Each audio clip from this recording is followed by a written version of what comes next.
Buckets. All right, welcome into episode 38. Shout out Saban Lee of Two Man Game with Damon and Dom. I'm Damon, that's Dom, and you are the listener. Before we get into it today, please remember to like, comment, and subscribe on YouTube. If you're on Spotify, please leave 5 stars, download the episodes, and on either platform, make sure you are sharing it to everyone. Everyone you know, people you don't know, make little flyers, put them on the power poles around in your neighborhood or whatever people do. That's what you should do. Absolutely. We have a lot to get into. Round two is over. We had some intense game sixes and game sevens that we're going to talk about, and then we're going to predict the conference finals. But first, Dom, how are you doing this evening? My dog, you already know what it is. Okay, that was me. That was me quoting Karl-Anthony Towns. As you could tell, I'm in a very good mood because we had some of my favorite games of the year happen so far, and also the results that have been my favorite for a long time. So I was very happy to watch a lot of basketball this weekend. Had a good weekend playing music and seeing friends. So I'm doing very well. Very, very excited for these conference finals coming up, and I'm sure you are as well. But before we get into that, how are you doing? I am doing well as well, thank you. It's actually only been like 4 days or something since we last recorded a pod. It's Monday Quickest evening. turnaround? Quickest Yeah, turnaround, yeah, perhaps? very fast, but this was a decent time. No basketball today. Conference final starts tomorrow, so It's why literally not? our only off night because we got games every day this Yeah. week, all the way until next week. Yeah, yesterday was a blast, two game sevens to watch there, and then the day before Thunder Mavs game six, just basketball all weekend. It was very good. I also yeah, I've been good. Work's been good. Everything's been good. We're ready to go, winding down for the summertime at the school. So yeah.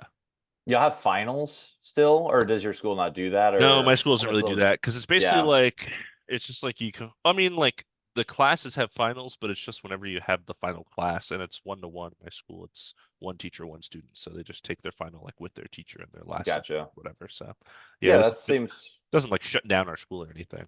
yeah, that seems nice. I wish sometimes I kind of had a schooling like that, but hey, we are where we are for a reason, you know? Here That's we what are I making say. making a podcast. Yeah, what are you wearing to celebrate? What are you wearing? To not really to celebrate, more to mourn our friend, a friend of the pod, Reggie Jackson, who we met at Summer League, because he signed this hat. Nope, not this side. This There you go. side right Yeah. here. I forget that the camera's mirrored, so I always have to do the other arm. But yeah, Reggie Jackson signed right here on this hat when we were at Summer League when we met him, and we've talked about that before, and it usually sits over there in the background. So today I decided to don it in memoriam of Reggie Jackson. And it's also on our logo. If you look It is closely, also you on our can logo. find us with Reggie Jackson in our logo. Yeah. So keep a What lookout. about you? What do you have going on? I see the Summer League jacket, but I Yeah, I suspect wanted to there's do something the. else under there. There's nothing. I am totally naked under this. Yeah, Oh, boy. oh, oh. Mavericks 2011 championship. Sure, I thought I wore this already. I That's why I feel like haven't you worn it have wore yet. that shirt, but I looked. I literally just looked. I went through every mention of Mavericks, but maybe it's just Mavs. If it's just Mavs, then maybe I have worn it. But I went through every mention of Mavericks, and it wasn't there, which was surprising to me. Control F But finds 44 Mavs in the notes. So yeah, I read through 32 Mavericks. So, but yeah, wearing the Maverick shirt, I don't care if I've worn it already. I had to wear it. I have a Denver Nuggets polo, but I'm not going to wear that right now. This is about the Mavericks and the Timberwolves and the Pacers and the Celtics. I don't have no anything. green light to celebrate today, huh? All three of those teams, No. Hey, Timberwolves, Mavericks, and Celtics, all green. no, blue. We're going blue for Mavericks and Timberwolves right now. Okay, That's what no I got going Celtics, on right now. anti-Celtics podcast. Well, they're the only team that's won like a championship, recently-ish. So, Mm, well, I guess. Wait, did no? I mean, no, the Mavericks have won the most recent, right? That's 2011, and yeah, then yeah, that would Celtics be have the most recent. 2009. Yeah. Yeah, but they only have one, so let them get another one. Let him get a one. Let him win. Let him win. Yeah, 17's too many, anyways. Let's be honest. We're not gonna talk about the Lakers. Yeah, I was gonna say. I know. But yeah, I had to celebrate. I don't have anything to Timberwolves. I've been looking for something, but nothing's really. I ended up catching my eye, so I wanted You to be sent me good. so many things a while ago. I Like know, but I didn't. The more I wanted to sit with them, and I didn't like. There was a couple. I like I the just sweaters that you sent me or whatever. Yeah, I liked them okay too, but they weren't like I had my qualms with the quality. I want a good quality Timberwolves merch something. It's okay though. I don't need to be spending money. They have a lot of money already. So I'm just gonna watch them and talk about them all the time. But Let's do that. before we dive into that, before we dive into what we want to talk about, been wanting to talk about for hours now, we got some news today. We got some news. Just one piece of news, but pretty important. The NBA All Rookie teams have been announced, and first look, not super surprised. But there were a couple that we didn't even. I don't think we mentioned. So, the All Rookie first team. And you told me, wait, what's the order? There's a certain order to this, right? Yeah, it's in the correct order. It's just so all rookie has always been this way. I know all NBA teams are going to be positionless this year, but all rookie team has always been positionless. So basically, it's just like the first guy is Wimby because he won Rookie of the Year, and then Yeah. it's the person that was second, and then third, and then so on and so forth, basically. Okay. Okay. That makes sense. I never knew that. So thank you. So yeah, so like Damon said, Victor Wembanyama, and then we got Chet Holmgren, Brandon Miller, Tommy Hawkes Jr., and Brandon Podziemski. Um, Nice. so yeah, and that rounds out the first team. I think that's exactly what we had for the first That team. is the exact first. I just pulled up my awards. That is the exact first team I had in the exact order. So Yeah, I I'm didn't sure do you were in right there, order, but. but yeah, I was those five for sure. But what about the second team? Second team has two people that I did not have on there. So the actual second team is Derek Lively, Gigi Jackson, Keontae George, Amin Thompson, and Kaysen Wallace. Um, really good rookies, really good rookie class Yeah, for very well these 10. deserved. Yeah, Um, I don't know how I know this. So the two we both missed was Gigi Jackson, who played great in like the last few months of the season, but kind of thought, it was the last part. Maybe some, I guess right. Sar Thompson, I think that's the name that we talked about. And then Kaysen Wallace. I don't know how he flew under our radar. I mean, Um, I feel like I considered Kaysen Wallace. I don't mhm. know because he is, a bench player. Um, and he does play really good defense, but he didn't do a ton to like jump off the page for me. But Yeah. and I feel like I had a Sar Thompson who I thought, defensively he's right there at Case Wallace, and then he has impact elsewhere.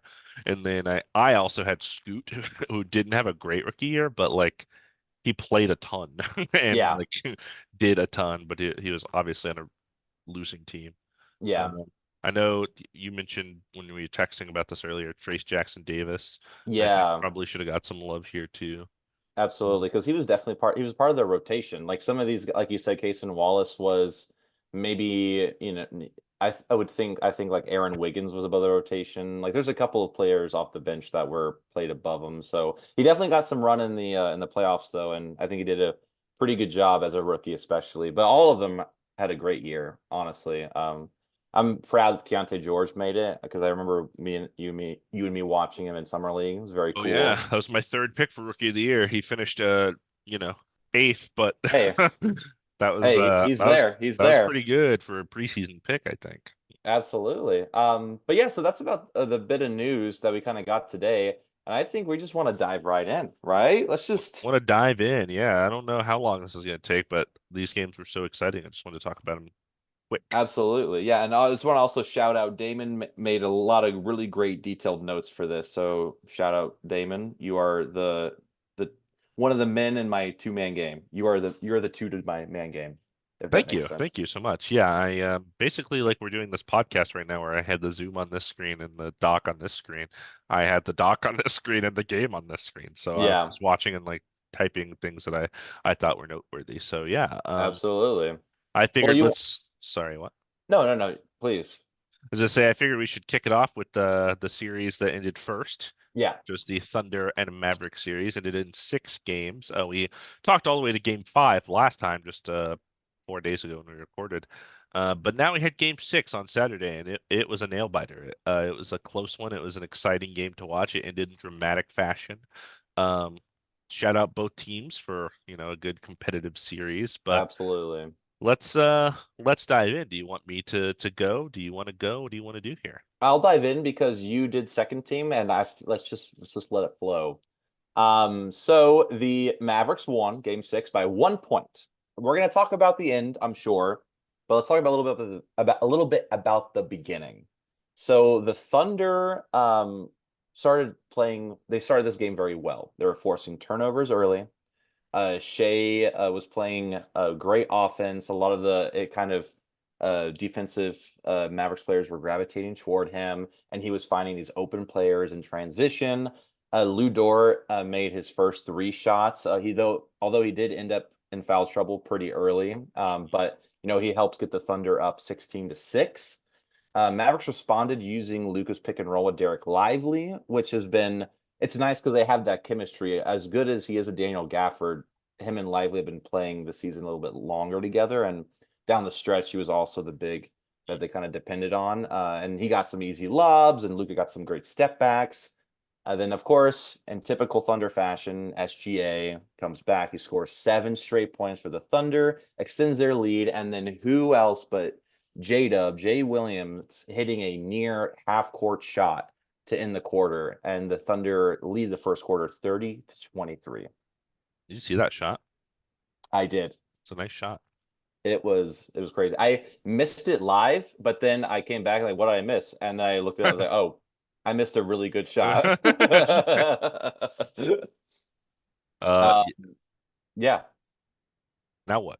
Do I do the same? Now, oh no, you want me just to do the whole game? I'll do the whole game. I don't Okay. know. I could do I know because last time we took turns on each bullet point, which I thought was fun, and we just oh, kind of okay. chimed in. I'll do Because I that. feel like we both have things to say about. I don't want to just take a hog this game, I see, I see, I see, I see, I see. Yeah. Okay, Plus, okay, there's okay, three. It's okay, okay. uneven. Okay, okay, okay. Yeah, that's fair. That's fair. Yeah. Well, actually, the Knicks Pacers, we have 2 games to talk about. Oh, so it would be. Yeah, whatever. Let's just do But this. This is more fun. It's like yes, yes, yes, popcorn. yes, yes, yes, yes, yes, yes. Anyways, into the second, we talked last podcast, we complimented Luca for his playing the game and just winning. And then this game he said, you know what, I'm gonna complain. And And he even talked about it in the post prep. He's like, I'm just so glad I stopped talking to the refs and just played the game. And now he's like, I'm gonna rescind that comment. You got a check in the second for complaining about a no call because he got kind of pushed in the back on a rebound and they didn't call anything. He got teched by Tony Brothers and he talked to Tony Brothers like the whole game. Like he was just having conversations with them the whole time, and Tony Brothers kept being like, "You already got one. Don't make me eject you." Dude, they were like talking about movies. He's like, "Have you seen Challengers yet?" And he's like, "So come on, you're playing a game." Luke was like, "No, no, I like movies a lot too. You like movies, right?" Yeah, that's what was happening, I'm sure. Um, And yeah, and after that possession where you got the no call, or there was a no call, the Thunder got a 3 shot clock resets on some kind of silly foul calls when I was watching this. Mhm. Like it was a lot of not shooting fouls, no free throws, but just like pushes on Shea, bumps onto Shea, just like 3 times in a row, and then the ball like bounced off of Mavericks and went out of bounds, and it was like literally like 10 minutes of real time for this like one Thunder possession because it kept getting reset and it was Yeah. kind of crazy. And the Mavs were getting really frustrated. Their fans were clearly getting frustrated. They started letting the refs hear it as they do. But then after that, they bounced back. They went on a 10-0 run and the Thunder missed 7 shots in a row. So the Mavs ended up taking their first lead. I believe it was 42-41. Luca hit like a step back three. Of course, the fans go crazy because it's in Dallas. Yeah, And and then they did the yell. He always does like the yeah, like the kind yeah, of like shoulders down kind of yeah, yeah, yell. yeah. So pretty As he's cool. backpedaling. Yeah. Um, And then the Thunder, they're a poised team, a young team, but a poised team. They responded. They started forcing turnovers again. They went on a 13-2 run of their own to take the lead back. And they ended up scoring 24 points in the last 5 minutes to go up by 16 at halftime, 64-48. SGA had 21, and Luca had 15. So that was kind of the story of the first half. SGA was carrying the Thunder on offense, especially. And they were just running in transition off a lot of bad Maverick turnovers. Yeah, that's why I noted at the end during the halftime, I made this note. I said that the Mavericks had a huge turnover problem because it's how they got those 24 points were almost all because of bad shot selection or bad passes and Luca like not getting back on defense because he's complaining. It was just like not something was like it wasn't just clicking, and it just kind of threw them off. Timeouts weren't called to kind of help them get readjusted, and that's how they ended up down 16. But they ended up with 12 turnovers in the first half, That's a lot. which is way, way too many. And Luca had like 5 or 6 of them, which is not very much like him. So, not a good thing. And then, the Mavericks used both of their challenges in the first half. The first one was successful, and the second one wasn't. So they didn't have their challenge for the remainder of the second half, which, I guess thankfully, I don't think it really needed to come up, but you never know. Yeah. And I don't know if we've talked. I definitely think you should kind of try to hold on to it if you can, but Yeah, you for know. those late game scenarios for sure. Exactly, which we're going to talk about a little bit about. But Mhm. tell me about the third. How'd the third start? The third started with runs from both teams, just back and forth, a little brawl. Kyrie, as he's done all playoffs, second half, just got it going after Luca got it going in the first half. I don't know why this happens every time, but it does. I believe he shot 18 shots in the second half in this game, so he was just taking over. Yeah, He was getting to the basket. He was kicking it out to Derrick Jones Jr., who had some big threes from the Mavs. He had a big second half for them. PJ Washington was in foul trouble early on, so he didn't have a ton of run in the first half, but we'll get to him later. And then the Thunder responded with their own run to go up by 17. So again, that kind of halftime deficit where they were already at. Um, and then Luca hit threes, drew fouls, passed to shooters, started playing Luca ball, carried the Mavs on a 13-0 run where the Thunder again missed 7 consecutive shots. Missing. that's gonna be it's a 14-0 run, Yes. 7 consecutive They shots. missed 7 shots in a row again. I don't know how that happens. It was kind of a theme this whole game. The Thunder SGA getting in the paint, and the Mavs would collapse on him after did really good in the first half. He would kick it out to Lou Dort, who we mentioned earlier, hit his first 3 shots. Cason Wallace, Isaiah Joe, Jalen Williams, and those guys were just missing all game. Yeah, Open shots too. So it was unfortunate for them, but yeah, they brought the gap to 4 after that run from Luca and the Mavs, and then after not doing really anything in the third quarter, SGA scored 7 in a row to give the Thunder a double-digit lead. So he kind of put the team on his back, and it ended 90-83. So they ended up being up 7 thanks to SGA, and Lou Dort had 5 fouls at the end of this quarter. So he did not start the fourth quarter, and they actually called a challenge earlier to get one of those fouls removed. So he almost fouled out in 3 quarters, but they called a challenge. Some of the fouls on him, I didn't love. I think, yeah, he was probably being a little physical, but I think Luca, he's like a 6, 7 point guard. He initiates a lot of contact yeah, himself. So some of the fouls I didn't love, but um, he is very physical. So that's a big deal going into the fourth quarter where your primary Luka defender has 1 foul from being fouled out. absolutely. Also, I as a NBA player, you have to be kind of smart. You need to see what the refs are doing. Obviously, they're calling a lot of fouls on the little pushes and stuff, so you have to play a little bit smarter and not as physical. So, I think you kind of have to learn from that. And he's a very good defender. I'm sure he was trying, but ended with 5 fouls. And the foul that was challenged was it was originally an offensive foul on a fast Mhm. break, and Mhm. Luca had like the took a charge, but Yeah, then they challenged it, reversed it, and he was Yeah, definitely still sliding. It was yeah, like, yeah. It's but the thing is, Susan, I also never understand if you're the defensive player, why would you even try to get the because obviously there's no way you're coming from behind, you're going to end up in front of him and stand still. There's just no way. yeah. I know But there was I a could, no call in this game too, where Ludort like flew and elbowed Daniel Gafford like a flying elbow, and they didn't yeah, call anything. yeah, And I was like, okay, interesting. yeah. It's interesting what they decide to see and what they don't decide to see. But this game, fourth quarter, crazy. So fourth quarter starts. Kyrie and Luca they help erase the Thunder's lead because Lou Dort's on the bench, like we mentioned, and there's a 2 point. It's a 2 point game, 8 minutes left. Mhm. Derek Lively was doing so good. I mentioned earlier he was doing exceptional. He was So getting good. rebounds on both sides of the floor, getting those second chance shots, those 50-50 balls. PJ Washington, who I want to say he didn't play, I think, in the second quarter at all. So he got 3 fouls in the first quarter and had 0 points.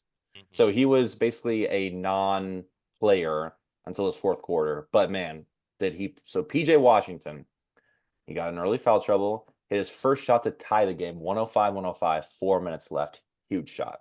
Huge shot. Down the stretch, both teams, they were trading some wild buckets to keep the game close. Mavs are down one. PJ Washington gets fouled on a three with 3 seconds left. And I'm sure, and is by SGA. So I'm sure you saw this.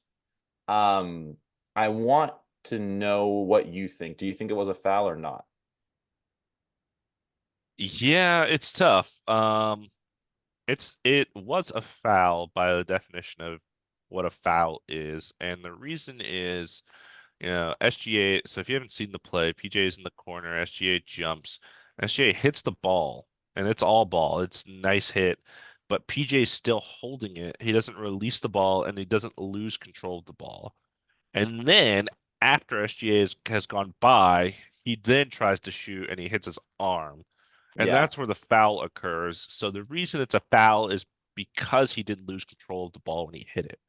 Um, which is a really tough call to make, especially with 3 seconds left in a deciding series. The Thunder did challenge it. Yes. Yeah. And yeah, Yeah. it was not successful because after he hits the ball, you can see him hit his arm. I mean, Yeah. I don't love the fact that like that's how the game was decided, especially because the Mavs were down one Yeah. when the shot was taken. So it's a really tough way to end your season. Um, Absolutely. It's heartbreaking for yeah, sure. The thing that gets to me about the play, though, which I'm sure you notice, is that so PJ Washington basically gets blocked, and then the foul follows through, sure, but he releases the ball and it doesn't it goes it nowhere. it goes nowhere, but it ends up in Kyrie's hands and he lays it up. This is after the whistle, sure, but it if it was whistles and blown, like you could see J Dub was kind of like staring at the ball going up and Kyrie was getting in position. So it would have been just like a pass to Kyrie and he would have made a layup. But again, we'll never know for sure, right? So I agree. I think it was a foul, but the thing is, if you're calling it then you should be calling it the whole game. I don't know if it was being called the whole game. Yeah, I'm I mean glad they're the pretty Thunder. good at calling 3-point shot fouls. I'm sure that happens on like layups and stuff all the time though. I was gonna say, like, usually they for the 3 points, they always get the landing area. They'll always call those for sure. Like I feel like there's a lot threes are hard because your arm is literally extending and there's always marginal contact, as they say, right? Um, in the game. But I'm glad at least that there was a closer look taken with the challenge because if it wasn't, then we'd be thinking what could have happened all that time, right? So I'm glad it was given to take a closer look. So, anyways. PJ Washington gets fouled at on the 3 point line, so he gets three free throws. PJ Washington is not the best. I think he was like in the series like 60%, something along those lines, 60, 70%, which isn't great odds. You don't want to put that all on him at the end of the game. But to his credit, he makes the first two. Mavericks go up by one, and they intentionally missed the last one so the Thunder couldn't really, get anything set up for a full court play, and the Thunder just kind of heave it and they miss it, and Mavs win. So, what did you think of the ending? And I know, like, heartbreaking and not the way you wanted to go, but do you think it could have gone any other way? Do you think it? Um, I think it was well executed by the Yeah, Mavericks. Hitting the first two, cannot be easy, especially when you've had a relatively down game for how PJ Washington has played in this series. And he's not Luka or Kyrie, that seems like a play that one of those guys would do. And then, to hit the last free throw, the miss was so expertly done. It didn't have like a huge bounce. It just like hit the rim and kind of fell, yeah, and that's exactly what you want because Thunder, because they challenged, they lost that last time out. And of course, I guess you're kind of put in a position where you have to challenge that because if it's not a foul, like that gives you more of a chance. But if they didn't challenge, they would have had a timeout. And then they have, you know, 2 seconds or whatever to have a play. Um, right. And also from half court, so you'd be moved right. up, so you would be closer. Yeah. So, that's a tough call for them to had to make there in that situation with only one timeout left. Um, but yeah, I thought it was actually done by the Mavericks. It's I guess coach Jason Kidd had told them in the huddle as the challenge was going on, hey guys, like if this challenge is unsuccessful and you make the first two, miss the third one, and we'll win. And that was, they executed it pretty well because I've seen teams executed not so well. So it's a hard fought series. Both teams, the final score for the series I saw 636 to 636. Crazy. 0 point And differential. I did not know that. I saw this note and I couldn't. That is insane. So it was tough. It was contested the whole way. Yeah. Just some of the games didn't go the Thunder's way. Kyrie Irving, 14-0 in closeout games when he is, the team is up three to whatever, 3-0, 3-1, or 3-2. Yeah. His team always wins. So that's a crazy stat. It's a good Um, guy to have on your team. Yeah. so yeah, big series for the Mavericks. Can you remind me who I said was going to be the breakout player of the playoffs? Who I threw up there? I believe you said PJ PJ Washington. Washington. Yeah, he's coming to fruition, all right. I knew Charlotte was the wrong place for a player as talented as he. For Um, anyone, and they even perhaps. they even called him out in the press conference when he was traded. They were like, "I know this guy can play defense. We just got to get it out of him." And Oh my gosh. he was just like, "Okay." And here he is, being Yeah, probably the third or fourth best player and so far in these playoffs for them. Um, absolutely. I also and just Derek Lively. They tanked their season last year. They lost and missed the playoffs on purpose to keep their number 10 pick to draft Derek Lively because it was top 10 protected. So if they made the playoffs, they would have been lost that pick to, I don't remember the team. yeah, Um, but they keep their pick by tanking. They draft Derek Lively, who fits in perfectly with their team and yep, just had an awesome game. He caused a real problem for the Thunder. The biggest thing we talked about before the playoffs, size and yeah. an ability to Rebounding. rebound. And Hmm. Derek Lively was a big problem for them, getting a lot of second chance points for the Mavericks. So Absolutely. And I do want to shout out last person. You mentioned him earlier, but I do want to shout out Derek Jones Jr. 22 points. That's not something he does. He made, I know, at least three very clutch threes. He got some great lobs from Luca. Was playing great defense. So I just wanted to shout him out as well, just formally. But yeah, everyone played a great game. I know. Tell me what Derek Jones Jr.'s contract is. It's a veteran minimum. Veteran minimum. Yep. Yeah, that means he's earning like 1 point what, $4 million It's like dollars. inflation. It's like 2.9 now. Uh, Okay, good. but that they signed him for nothing basically, right? Yeah, After he didn't do any, I mean, he had moments in he's Miami, a Portland, and Chicago, but you're right. he's become a totally different player here. So they trade Absolutely. for PJ Washington, turn him into something better than he was in Charlotte. They trade for Gafford, who was on like the worst god awful team in the NBA, and he has been pretty good for them. They tanked purposely to get Lively. They signed Derrick Jones Jr. and turned him into something. I mean, just great moves for the Mavericks because Yeah, this team did not look like this, when they had Grant Williams 30 games into the season. So yeah. they did a lot of good work here. Shout out to my coworker Mike, who is a diehard Mavs fan. We have Shout out. we have an Shout out. inside joke where I just say Mavs in six, and he says Mavs in six.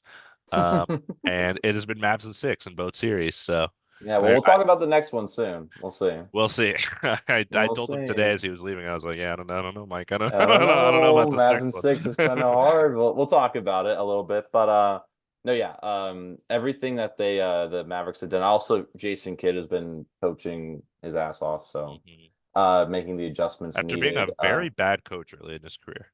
Yeah, that's what I've heard. I mean, I've heard all the bad. Like he did a He lot of went he bad. went from a Knicks player that retired immediately the following year, coached the Nets, was terrible, left and went to the Bucks, was Right. also not great, but he did experiment with Point Giannis, which probably helped Giannis's development, I imagine. Yeah. And then he was, an assistant for, wasn't he was on the Lakers, right? Wasn't he assistant Yeah, on the he was an Lakers? Yeah. assistant. He Um, was on the team that won the 2020 championship yeah, as an and then assistant. here he is in Dallas, his third chance, but he's doing good stuff there. Absolutely. Well, Oh, and I didn't mention trading for Kyrie when a lot of people oh, yeah, thought yeah, you shouldn't do this because all the off-court stuff, which is a good point because there's been a lot of right. off-court stuff. Um, vaccination, anti-Semitism, Yeah. whatever.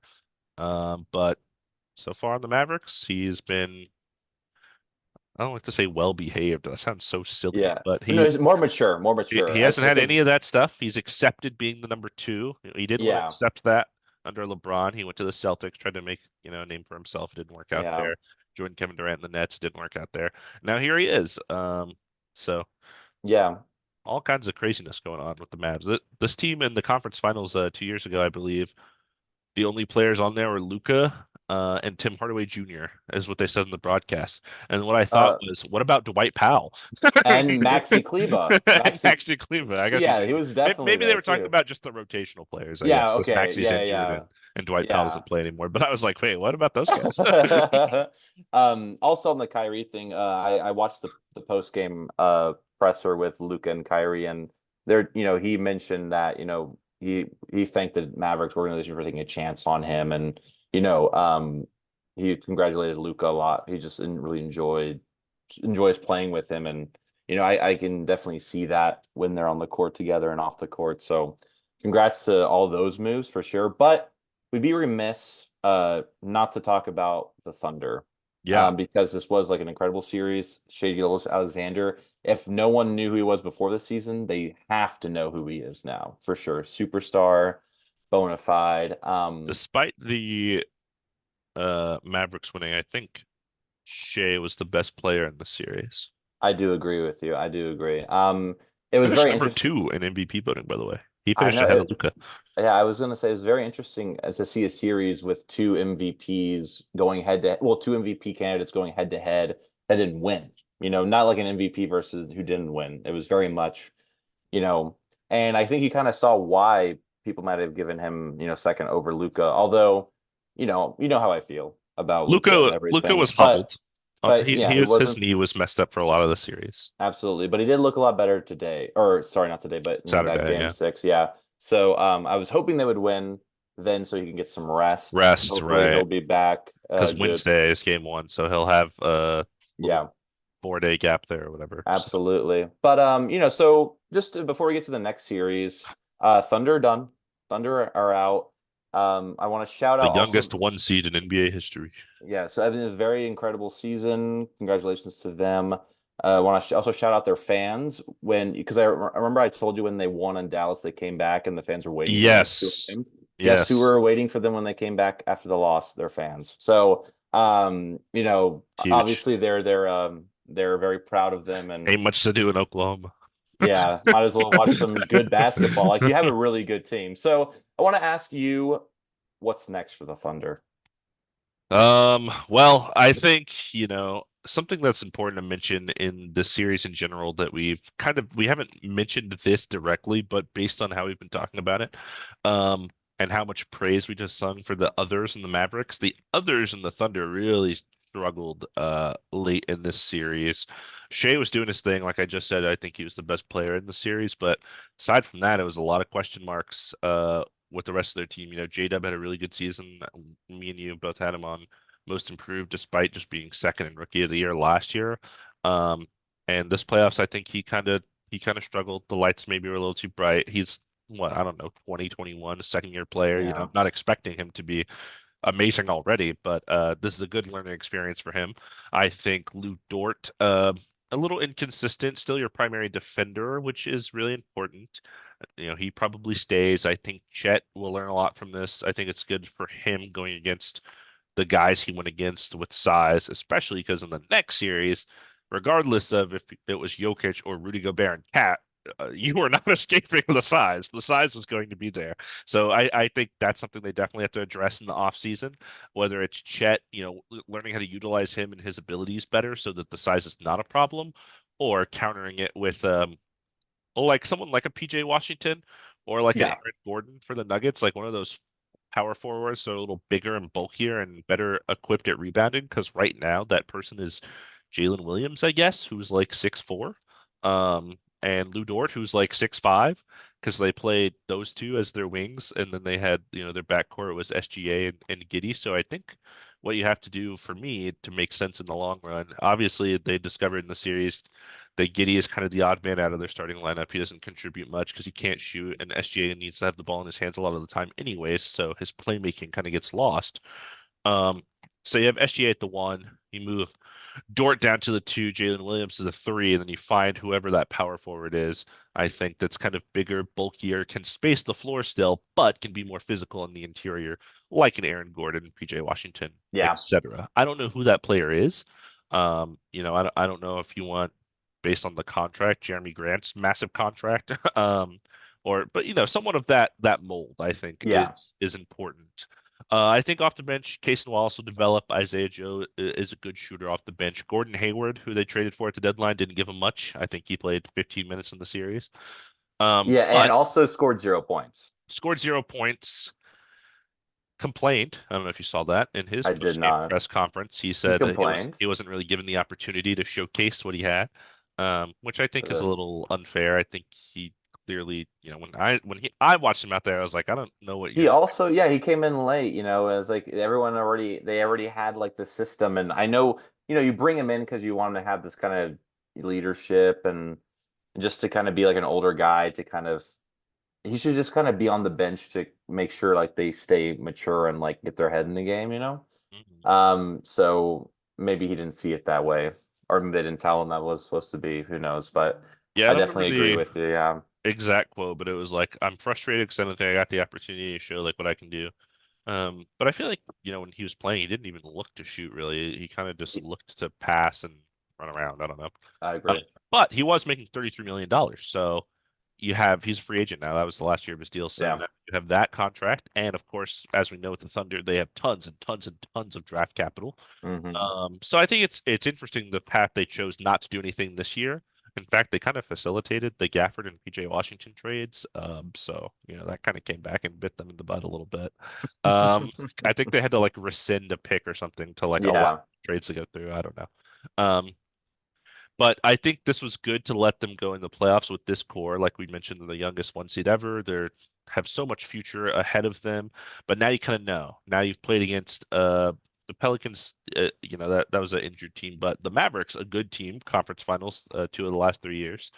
Um, so okay, what is our weaknesses? What are our strengths? What do who do we think we can chip out? Who we think we is definitely untouchable? How do we improve? So I think that's what they're going to look for this offseason. Big salary cap, lots of draft assets. Maybe they go after a Laurie Markkinen or someone, I don't know. Yeah. I think they just have to find the missing piece to fit their starting lineup, but Yeah. that's really it, I think. Still developing. You don't want to rush it. But you also do want to jump on the fact that you have Jalen Williams and Chet Holmgren both on rookie contracts. Before you have to pay Yes. those guys, so you got to get some money in there, but before you have to give the restricted offers to them, because then your salary will be filled. Sorry, I feel like I've been talking for 10 minutes about this, but what do you think? It's okay. It's important. You've said everything. I was like, oh, he's not going to mention that. Oh, he mentioned that. He's not going to mention that. He mentioned that. Honestly, everything you said, I totally agree with. The biggest thing I noticed to me was just size and rebounding, and it's maybe just getting one more veteran player who contributes a bit more than Gordon Hayward. But I also really don't want them to change the team too much because I think it is so good, and I love their camaraderie and like they kind of grew together. Like having this core, like I'm more scared of them next year for sure already. The only downside is that everyone else is going to be kind of ready for that now. This year they were kind of a surprise. They just kind Yeah, of ended yeah. up the first seed. So, um, but I do like their bench a lot. I think this experience is going to go. It's invaluable to get this playoff experience so young in your career. And they played very well against it all. They won in Dallas, which isn't easy. They won in New Orleans. They won on the road. So, um, yeah, I agree. I want them to make a move, or at least like one kind of biggish move, just to make that next step because they've been doing a lot of small stuff. Getting Gordon Hayward's like the smallest thing they've done, or the biggest thing they've done Right. except for drafting. You know what I mean? So besides the getting SGA on the team for Paul George, so I I think just want them. it's too soon to say that Jalen Williams may not be a secondary player. I think SGA is clearly a primary guy, Yeah, and Chet and Jalen Williams, maybe it's just because they're so young, they seem more like tertiary guys. So maybe if you get like that second star, Yeah, you know what I mean? I totally agree with you. Like a Larry Markkinen would be very good for this team. Someone like that, someone who's not big. Like keep hearing a lot of Paul George, and like he's too old. He's just too old at Hmm. this point, I think. To be that, and also too many injury issues. So just getting someone a little bit older, bigger, and but not like superstar. Like not Kevin Durant. I keep seeing Can't that wait too. for I'm Kyle like Kuzma to be in the Thunder. Is that if that's the guy, that would kind of be funny. But yeah, I mean that's congrats to the Thunder. Congrats to the Mavericks. I cannot wait to watch this series that starts on Wednesday. It's also Oh, my dad's birthday. Shout out, Dad. shout So out Lamus. yep. So I will be watching it and I will be calling him after, regardless. Well, You I'm say, going to call him Dad, happy earlier. birthday, first of all. Second of all, did you see this game? Did you see this? Are you watching this? Are you watching this? Okay. Any Um, any Lithuanians still left in the playoffs? Absolutely not. No. Yeah, it's okay though. We'll get him next year. I don't know. Lithuania will get him back next year. We have the Olympics. That's all I'm looking forward to. Right, right, right. Right. So Eastern Conference, Knicks Pacers. We actually have two games to talk about, which you mentioned. Yes. Game 6, game 7. So I can take the first part since you talked a lot about the Thunder if you want. Yeah, Just to I get didn't into watch a it. lot of Game 6, I'll be honest with you. Yeah, I can I actually kind just of do it. figured how it was Yeah. going to go. I don't know why. I was like, this is how it's going to go, and it kind of went that way. Yeah. Anyways, I watched game 6. I remember. I'll just cover it real quick. It's game 7 is more to talk about anyway. So, game 6, Pacers won in Indianapolis. It was a closeout game for the Knicks. They were up 3-2. If they won, they would have gone to the conference finals. Pacers fought though. So the Knicks, they ended the first quarter with a 1-point lead. But it was the Pacers who came out with a vengeance in the second half and the second quarter. They went up by 10 points and then increased the lead to 18 points at one point in the third quarter, then 23 points at the 8-minute mark in the fourth quarter. And so it was really the beginning. It was very even. And then some other factors. Jalen Brunson could just not get his game in the beginning of the game. He made his first 2 shots, missed his next 10. That really throws your flow off. Miles McBride for the Knicks was a bright star for them. He was the second highest scoring Knick on this team call with him 20 Miles points. McBride. Yeah, or Deuce McBride. McBride. Deuce is a McBride, terrible nickname, by the way. I don't mind it. I think Deuce is cool. At Oh, least his name's not Deuce. I don't think Deuce is a good name. looking at you, Jason Tatum. And it's just not a good. It means Why'd like you name your second. son that? Yeah. I'm gonna go take a deuce real quick. It's like that's literally okay. Anyways, um, just don't name him that. You can nickname, but the Knicks just couldn't recover after getting down, in double digits in the third and fourth quarter, especially. And like I mentioned, the Knicks had just struggles on offense. But it's kind of hard to beat this team when the Pacers scored 62 points in the paint, and they scored like 30. Pascal Siakam for the Pacers this is probably his best game of the series, if not game 7. He had a team high 25 points and then 7 rebounds, 5 assists. Pacers won the rebound battle, 47 total. Knicks only had 35. That was like their big thing in their wins. And the Pacers had 35 total assists. Knicks only had 20. So, Pacers really were just dominating the entire time. Knicks just couldn't get it working. They were down OG and Anunoby, of course, and so many other players. And yeah, it was inevitable. It was going to be a game 7 in Madison Square Garden. Yeah, and the Pacers had won both games at home, so I kind of figured that they were going to win this game. Every team had won all the home games going into Game 7. Um, Pascal Siakam is a good kind of point to what I was just making for the Thunder. Secondary star. Tyrese Halliburton is the guy, Pascal's the second guy, and then you have a lot of other guys.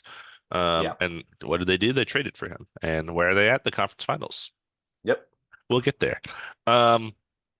Game 7, though, first of all, in Madison Square Garden, that place was going insane before the game even kicked off. I mean, I was listening to the commentary beforehand, and there was Yeah. like talking about the game, and in the background, the players are warming up. You just hear "Let's go Knicks" like so loud. I Yeah. was like, "Oh my God, this place is crazy. I would love to go to a playoff game in New York. If I ever become a millionaire, I'll be able to afford a ticket. So that'll be awesome. Or we get sponsors and they need us to do something in their lives. So We hey, gotta listen up. listen, Listen listen, up, listen, listen, listen. sponsor. Hey, Yo, hey, hey, hey, you know hey. your Where's the boys, we're where's the here. media badge? Yeah, you Hey, feel come me? I'm on, come on. Yeah, we'll fly to New yeah, York. Come on. yeah, Come yeah, yeah, on. yeah. You know. Hey, I'm watching basketball here. Come on. Uh, I'm so ready to never hear about Ben Stiller again. I feel like they Oh, kept talking about Ben Stiller being in the crowd. I was yeah. like, I don't care. I do love Ben Stiller, but I'm more God tired of seeing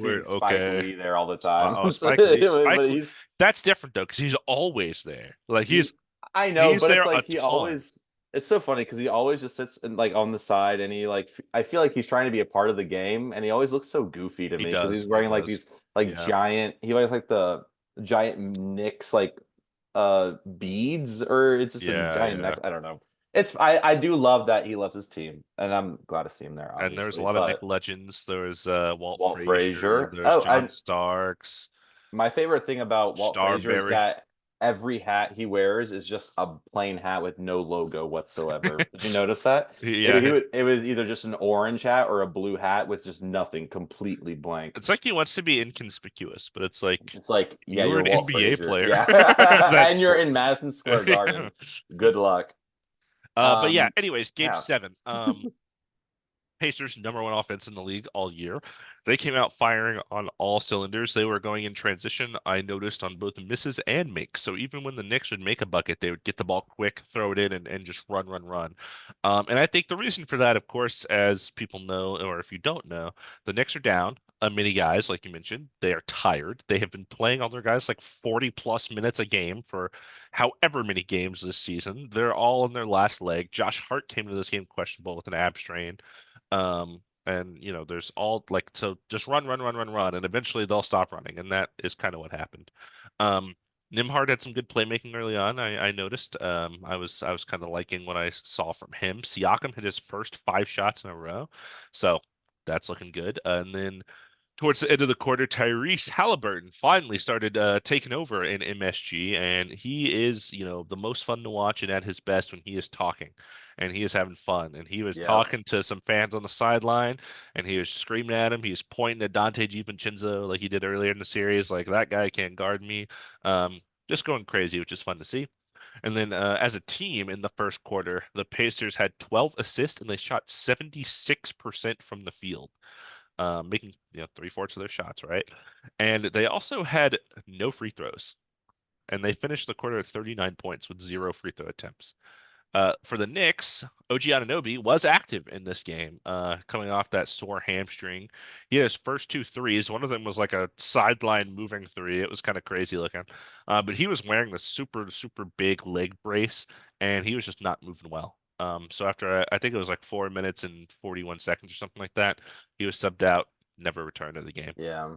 He just clearly wasn't fully healed. Great, shout out to him for giving it a go. Game seven, trying to get his team going and contributing because they're so thin with all the guys that are injured. But yeah, it was clearly he was just not fully healthy and wasn't going to be able to run up and down the court with the Pacers all game. And Dante DiVincenzo hit his first threes. He had three of them in the first quarter. And then the Hart Foundation, as I like to call them, Josh Hart and Isaiah Hartenstein, both did not look good. Like I mentioned, Josh Hart came in this game with an ab strain, and he was clearly playing through some pain the whole game. Isaiah Hartenstein, I think he fell down trying to get a rebound or something. He came up like grabbing his back, Yeah. so he didn't look good, and the whole team just looked like they were just on death's door early on in this game because they've been playing so much. So yeah, Pacers were up 12, 39-27 after the first quarter. Do you want to take it from there? Popcorn, me. Yeah, so the Pacers, they didn't slow down. They continued to extend that lead in the second with a lot of good ball movement and shot making from everyone. Alec Burks, who I remember texted you during this. I just texted you. Alec Burks is a good NBA player. Hmm. And it sucked that he was on the bench only because of injuries was he really able to get a shot for him to shine. But he was pretty good in this game. He provided a spark off the bench for the Knicks. He scored 8 in a row for them. Finished the quarter with 14. Both teams were kind of doing mini runs back and forth towards the end of the half. The Pacers ended the half with the lead 70-55. But this is the these shooting stats are absolutely crazy because the Pacers were still shooting 76%. Like that's so hard to fathom. You know what I mean? Highest shooting percentage in a half in 25 years. Yes, it's so crazy. And 67% from three. That's 2 out of 3 shots from three you're making. And 80% from the line with only 5 free. So it's 4 out of 5. But only 5 free throws taken. So that means their offense is just clicking. Yeah, They're 70 not points getting with no only stops. 4 of them coming from the line is kind of crazy. Yeah, and at the half, the Knicks had taken 8 more free throws. They had 6 less turnovers, but they were only shooting 47% from the field. And 29% from three is not good, but 47% from the field isn't terrible. But it's just not 76%. Yeah, So the Pacers that'll do it. onslaught. Yeah, it was just a lot of, their guys were gassed. The Knicks were done. They were just clearly didn't have it anymore. You mentioned Alec Burks not playing because he only really came off the bench. And you discover in the series someone who has played for Tom Thibodeau before. He was on the Knicks team like 2 years ago. Hmm. Um, oh, this guy I could have been playing the whole time instead of playing my guys 45 minutes. And then these injuries happen. And of course, Yeah. Julius Randle's been out since January, dislocated shoulder. Uh, Bojan's was kind of like a freak accident. Like he just fell and like Yeah. broke his wrist. We'll get to Jalen Brunson, which was also a freak accident. Oh my O God. I could OG not believe that was crazy. OG Anunoby, the hamstring, that I think could be he was out a long time with an elbow injury, came back and started playing these 40-minute games, didn't really ramp up. That Yeah. tends to wear on the body, right? Josh Hart obviously looked pretty beat up after he literally was playing entire games in this Yeah. playoffs, so I'm not super surprised there. Mitchell Robinson unfortunately came back from what was going to be a season-ending injury, and then had a stress reaction in his leg or whatever, and was Yeah. out again. So yeah, I mean, just missing so many guys, but it's unfortunate. In the second half, they did come to life though. They started on a 12-3 run, and I was like, "Uh-oh." I was watching this game, and I was like, "Are they gonna win this game?" Because that And would then be, just and like then hobble die to into the yeah, Celtics. exactly. Just like fall down, basically. Yeah, that would have been But crazy. yeah, they got the deficit all the way down to 6, and the crowd started going crazy. They'd been dead silent Yeah, for a while. they were silent. Uh, And it was like deafeningly silent, Yeah, which it was was sad. yeah. And then when this happened, the crowd was getting, rambunctious. Yeah, And the Pacers were looking a little worried because it's MSG, it's away, it's the road, the crowd's on, the momentum swings. But absolutely. they bounced back in a big way. They responded, forcing 2 turnovers after the Knicks just only had 2 in the first half. They got 2 back-to-back turnovers and scored 5 easy points to put them up by 11. So one of them was a 2, one of them was a 3, and then the Pacers started playing full court defense on the Knicks. So if they weren't gassed already, you had TJ McConnell, somebody that had a great series, was pestering them all series. He's guarding Jalen Brunson or Miles McBride or whoever as soon as they grab the ball from the inbounds, and then the guy inbounding the ball has a defender right there. Like they were defending everybody all the way up the court, putting a lot of pressure on him. And then they ended up forcing a 5-second violation After a timeout, I after a want to, timeout. yeah, Yeah. literally. That's the Which is crazy part. crazy. And then Yeah, TJ McConnell stole the ball in the backcourt and then passed it to Neesmith for a layup. NFL. And Pretty yeah, sure. and an and Yeah, one, yeah. And yeah. then when the Knicks got down the court, there was Miles Turner and Isaiah Jackson finally after struggling to get up the court. So they went on an 8-0 run with all this kind of great defense they were playing, and then they were up 18 late in the third, and it seemed all but over for the Knicks. Yeah. You'd think, that would be kind of the end of the worst news, but Jalen Brunson left the game at like toward the end of the third quarter and couldn't really tell why. We found out why. Fractured left hand. You kidding me? Did you see the play this happened on? Yeah, it looked like he It just went looked for like the nothing. ball, right? Yeah, it Yeah, looked like he like nothing, but he swiped it like a layup, basically. as someone who's broken many fingers playing basketball, all it just takes I is was just there like for one of them.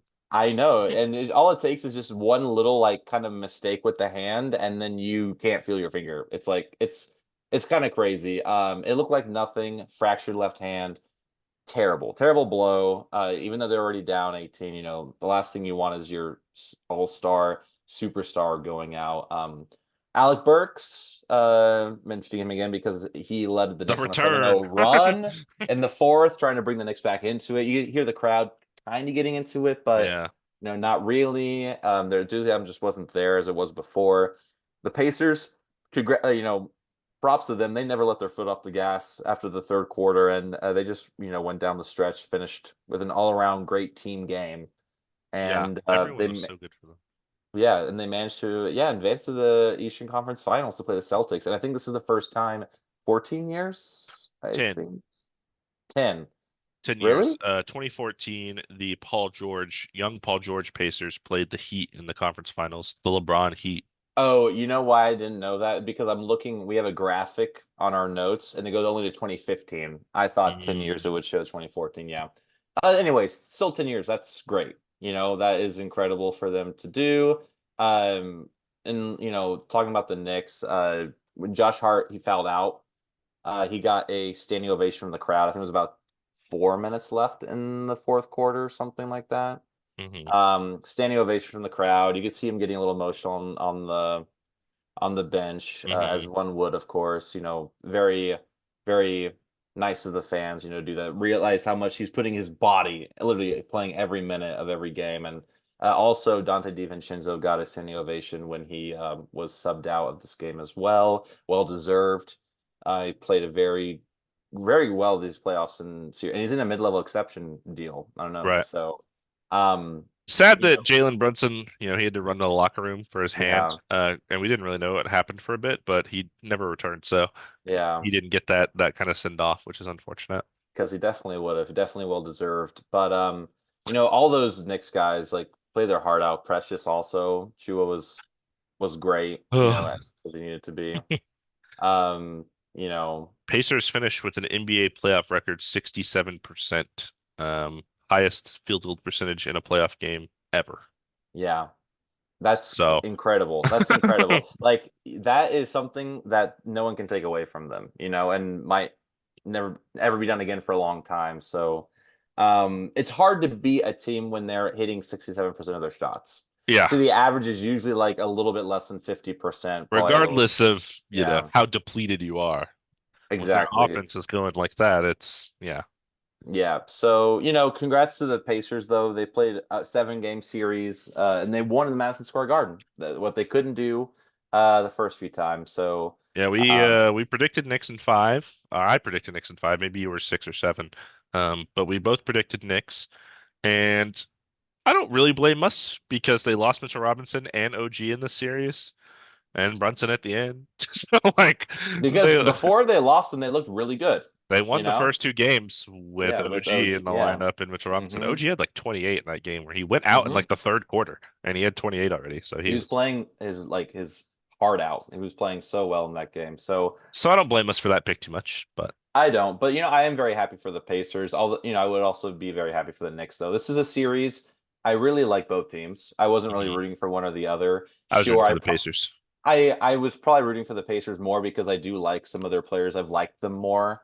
I got the Just Halliburton shirt. I should yeah, for you that. sure do. And I mean, when Sabonis was on that team, I watched the Pacers quite a bit, and I like Miles Turner a lot. Went to UT, so he's a Longhorn. Mhm. Big fan of TJ McConnell. Obviously, I like Tyrese Halliburton a lot as well. Where'd he go to Anyone school, huh? Where did Iowa State, who? Tyrese Halliburton. Iowa State. Yeah, No, I think he went to Wisconsin. pretty sure it's Uh, Iowa State. no, not Wisconsin. Pretty sure it's Iowa State. Maybe you're right. I'm pretty sure it's Iowa I State. think he's from Wisconsin though. Uh, Oh, really? Pretty yeah. sure it's Iowa State. No, I mean like I think he was born there, like his birthplace. Oh, okay, okay, okay. But I was asking that question about TJ McConnell. Do you know where he went? Of course not. Arizona. I don't know. Okay. Yeah, Iowa State. Is he from Wisconsin? I didn't look that up Let's see. I'll look. I'll look right now. because my dad used to work at Iowa State. That's why I remember that dude. Come on, man. Go Cyclones. Born in Uh, Oshkosh, Wisconsin. That's what I was thinking of. okay. Well, I went to Iowa State. So You're I right. don't I don't get a lot. I don't get a lot. I only remember again, I only remembered Celebrate, it. celebrate. I only Title know of this episode: remembered. Iowa State. Yeah, no, title it. Dom got one. Finally, Dom finally knew where one person went to college. because I never know or I never really care. So Yeah, that's it was a true. great But series from yeah, him. From Nimhard had a good, he had a couple games where he struggled, especially when he had to guard Brunson. So it was good to see him in this game do pretty well. Neesmith did a good job of guarding Brunson once that assignment great. was switched over. Um, Ready for an Aaron Nesmith revenge series I'm against the so ready, Celtics? so ready. Yeah, I Um, can't wait for that. That's gonna be fun. but yeah, Anyone what's that sorry. anyone that plays with animosity against the Celtics is so interesting. It's so fun to watch. So Yeah, he never really got a role over there because he was drafted to a team that was already pretty so successful. stacked. Yeah. Well, what's Um. next for the Knicks? What do you think the Knicks should do? I took the Thundy, so you can take the Knicks. Tell me. Yeah. So Knicks is get healthy. Number one, obviously. I think it's get healthy. They have a really great team when they're all healthy. I Mhm. don't know a lot of contract. I believe Hartenstein's is expiring, It's so expiring, it will be hard for them to and keep he's him gonna want a lot of around. money.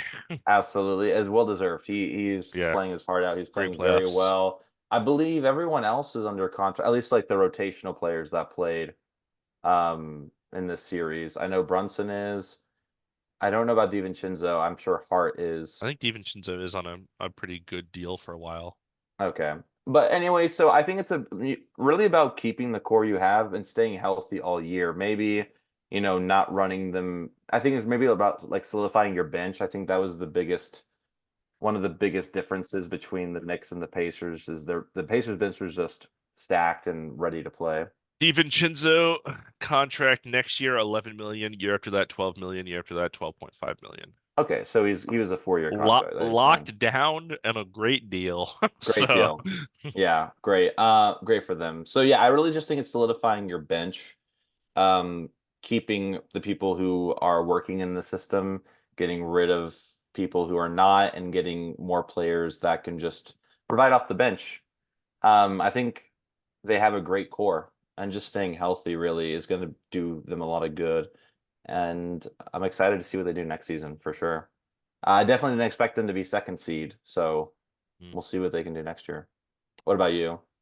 My biggest question is, what do you do with Julius Randle?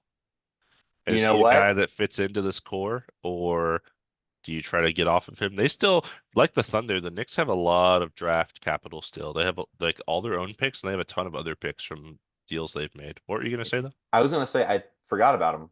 I literally Yeah, because we haven't talked about him in so long he's been since he injured got since injured. January. Yeah, so I mean, I don't blame myself for forgetting, but it's that is a tough decision to make. I don't know if he fits in that system. This one that's been doing so well in these playoffs, and I mean, what is he making? Probably like 30 million, maybe a little bit A lot. less. Yeah. So, you can probably get a few really good players for that at least. So I think it's worth if there's anyone you want to try to shop around, it's Julius Randle. Definitely want to keep Tough coming the off the injury. Villanova core for Mhm. sure. They did a great job. And, Trade Julius Randle and like a bunch of picks if you need to for like Mikal Bridges. Continue the Villanova building. He went to Villanova with them too.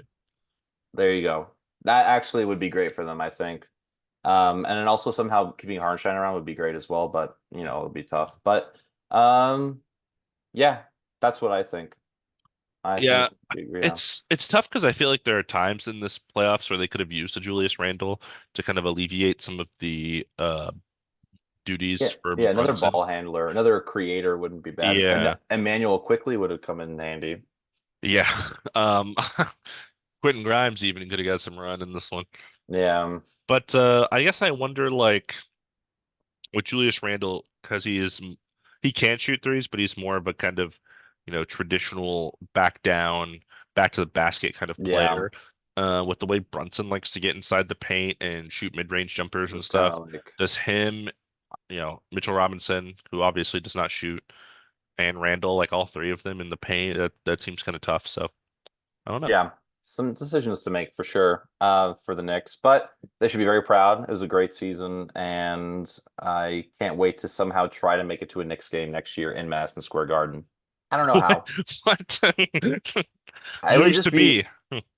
I'm just saying, It would It be would be awesome cool. for sure. That Yeah. because everyone talks about how it's the mecca for basketball. That's definitely on my bucket list. Oh Is yeah. of course I I want to. my I bucket mean, list is to go to every NBA arena. of course. I mean, of course I would want that. But if I'm gonna start, might as well. I mean, I've been to the Starting ones with here. the Well, I'm Intuit definitely. Dome. I was literally just about to say that I'm going into a dome for sure next year. So you Maybe know maybe over winter break instead of you coming here, I can go to LA. We can go to Intuit Dome together. that'd be sick. And also we could even road trip. We can go to Sacramento and and Ooh. also San Francisco. Hopefully they're Oh all yeah. playing like the Hornets. Like it's on the road, so you just see the Hornets. So it's just super cheap tickets. That'd be The great. Hornets playing all three of them. Yeah, and we just like kind of like hop around like we were following the Charlotte Hornets on Wearing their our West Coast LaMelo Ball trip. jerseys. Oh yeah, absolutely. And our his brand shirts, whatever it's called. La I forgot. France or whatever. I don't remember. Whatever it was. But congrats to the Pacers. Very happy for them. Can't wait to see. We're gonna talk about the next series a little bit at the end of this, but very excited for them. Hope the Knicks And get healthy and come back next season looking stay good. healthy, get healthy. And I know I isn't Tom Thibodeau. He's also they're talking about extending him, or he wants to stay with the Knicks. I think his contract's up, so we'll see. I don't see why they wouldn't, but maybe there's a lot of that concern about if he's running them too bad. But it seems like all the players like playing Yeah, in I the mean, system, and there, yeah, I mean, I feel like there's conversations to be had there for sure about yeah, the health of the players and how much we should play during the regular season.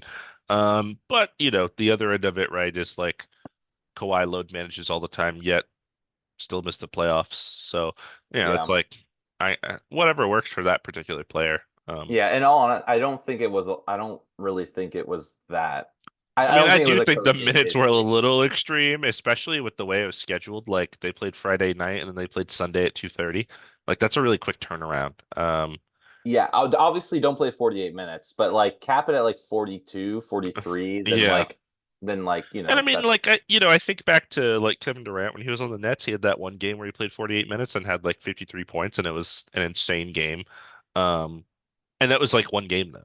yeah. Like they were doing it like every game, it's like 42 plus minutes. Try to keep it around 35, Yeah. and on the Especially really throughout the close season. playoff games. Yeah, when you get to Yeah, the yeah. playoffs, then we could start, having them play a little extra. Ramping them up a bit.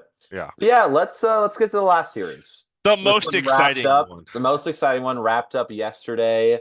Me and you even talked about this before we even started recording, and we're like, "What are we doing? We gotta stop. We gotta stop. We have so much to talk about this one." You were But just too excited. I was way too excited. This is, of course, Denver Nuggets and Minnesota Timberwolves that we're going to talk about. Game 7.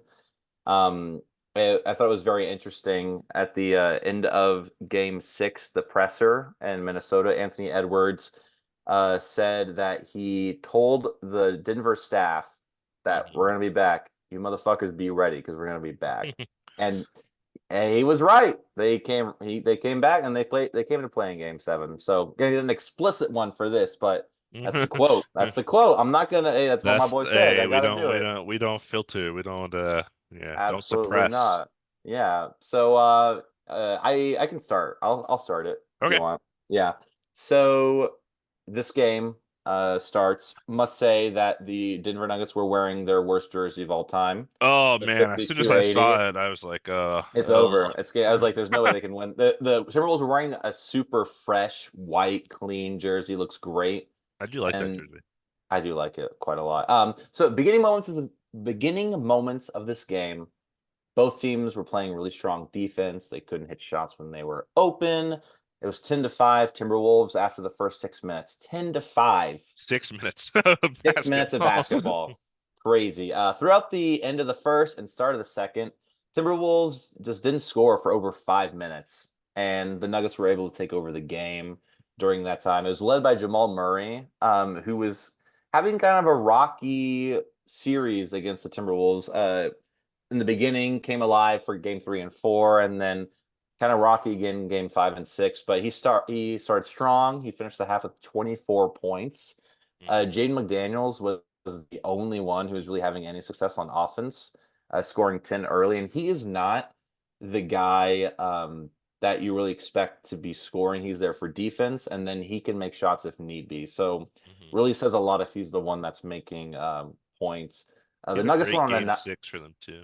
Oh, yeah. This is, and I can mention it now. This is the first time that Jaden McDaniels has had two 20-point games back to back. Just not something he is known for. And that's okay because he plays well and you don't need that from him. You don't ask him of that. But yeah, so the Nuggets, they went on a 9-0 run and during this second quarter towards the end of the half. And um sorry, I got lost in the weeds. It grew their lead to 14. And then Cat started getting towards the end of the half, and he brought the Wolves back into it. I don't know why I'm stumbling over my words. Cat turned on and he started making buckets. I don't know why I can't just say get going into good gut. Cat, this is definitely a very Anthony Edwards. Important to mention, he was like 1 of 6 for 1 of 7. You could not I have get that in going there. offensively. Oh, you do. Oh, I didn't get to it yet. Yeah, your notes. Why am I even trying to? You have everything right here. So Cat kind of helped the Wolves get back into it at the end of the second. But here's the thing. Denver Nuggets have Nikola Jokic. So Jokic was destroying them on the glass. He finished with 15 rebounds at the half. That's a lot. That's a lot for That is a lot. Most people don't get that in a game. Anthony Edwards, like I said, he couldn't do much in the first half. Nuggets were, even though he wasn't doing much, they were doubling him every single time him. coming down the court, and he finished with only 4 points and 1 of 7 from the field. Thank you for that.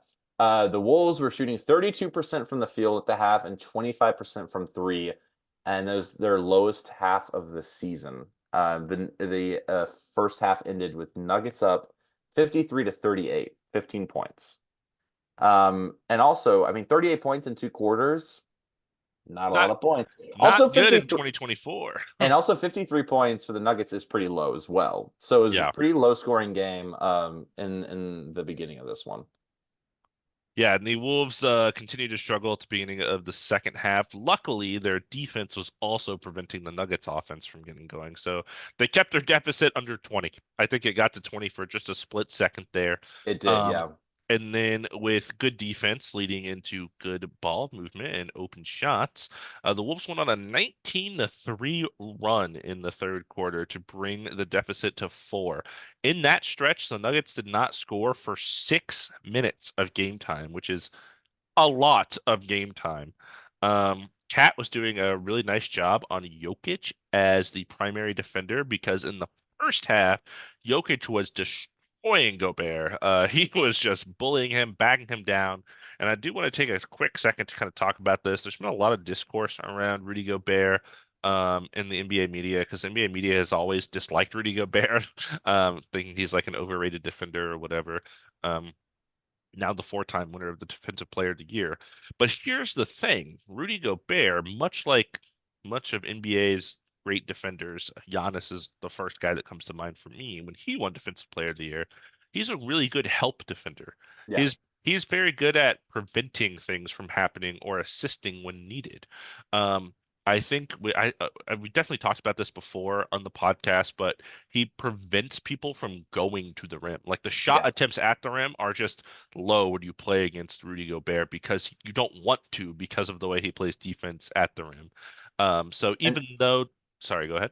I was just gonna say, didn't you say his percentage, like when people shoot against him at the rim's like 38%, It's like like success 50% or rate? something like that, That's still which, so but at the low. rim Like, is like, that's really good. Like we're yeah, talking, you're right next to the basket. Like right. that field goal percentage is probably in the 70s for most players. So Yeah, yeah, against Rudy, it's like 50% or something. But yeah, he's a deterrent. That's the word I'm kind of looking for. He yeah. he prevents you from wanting to do that, and then he often slides over when other players drive. On the perimeter, they low pass their guy. He slides over and helps there.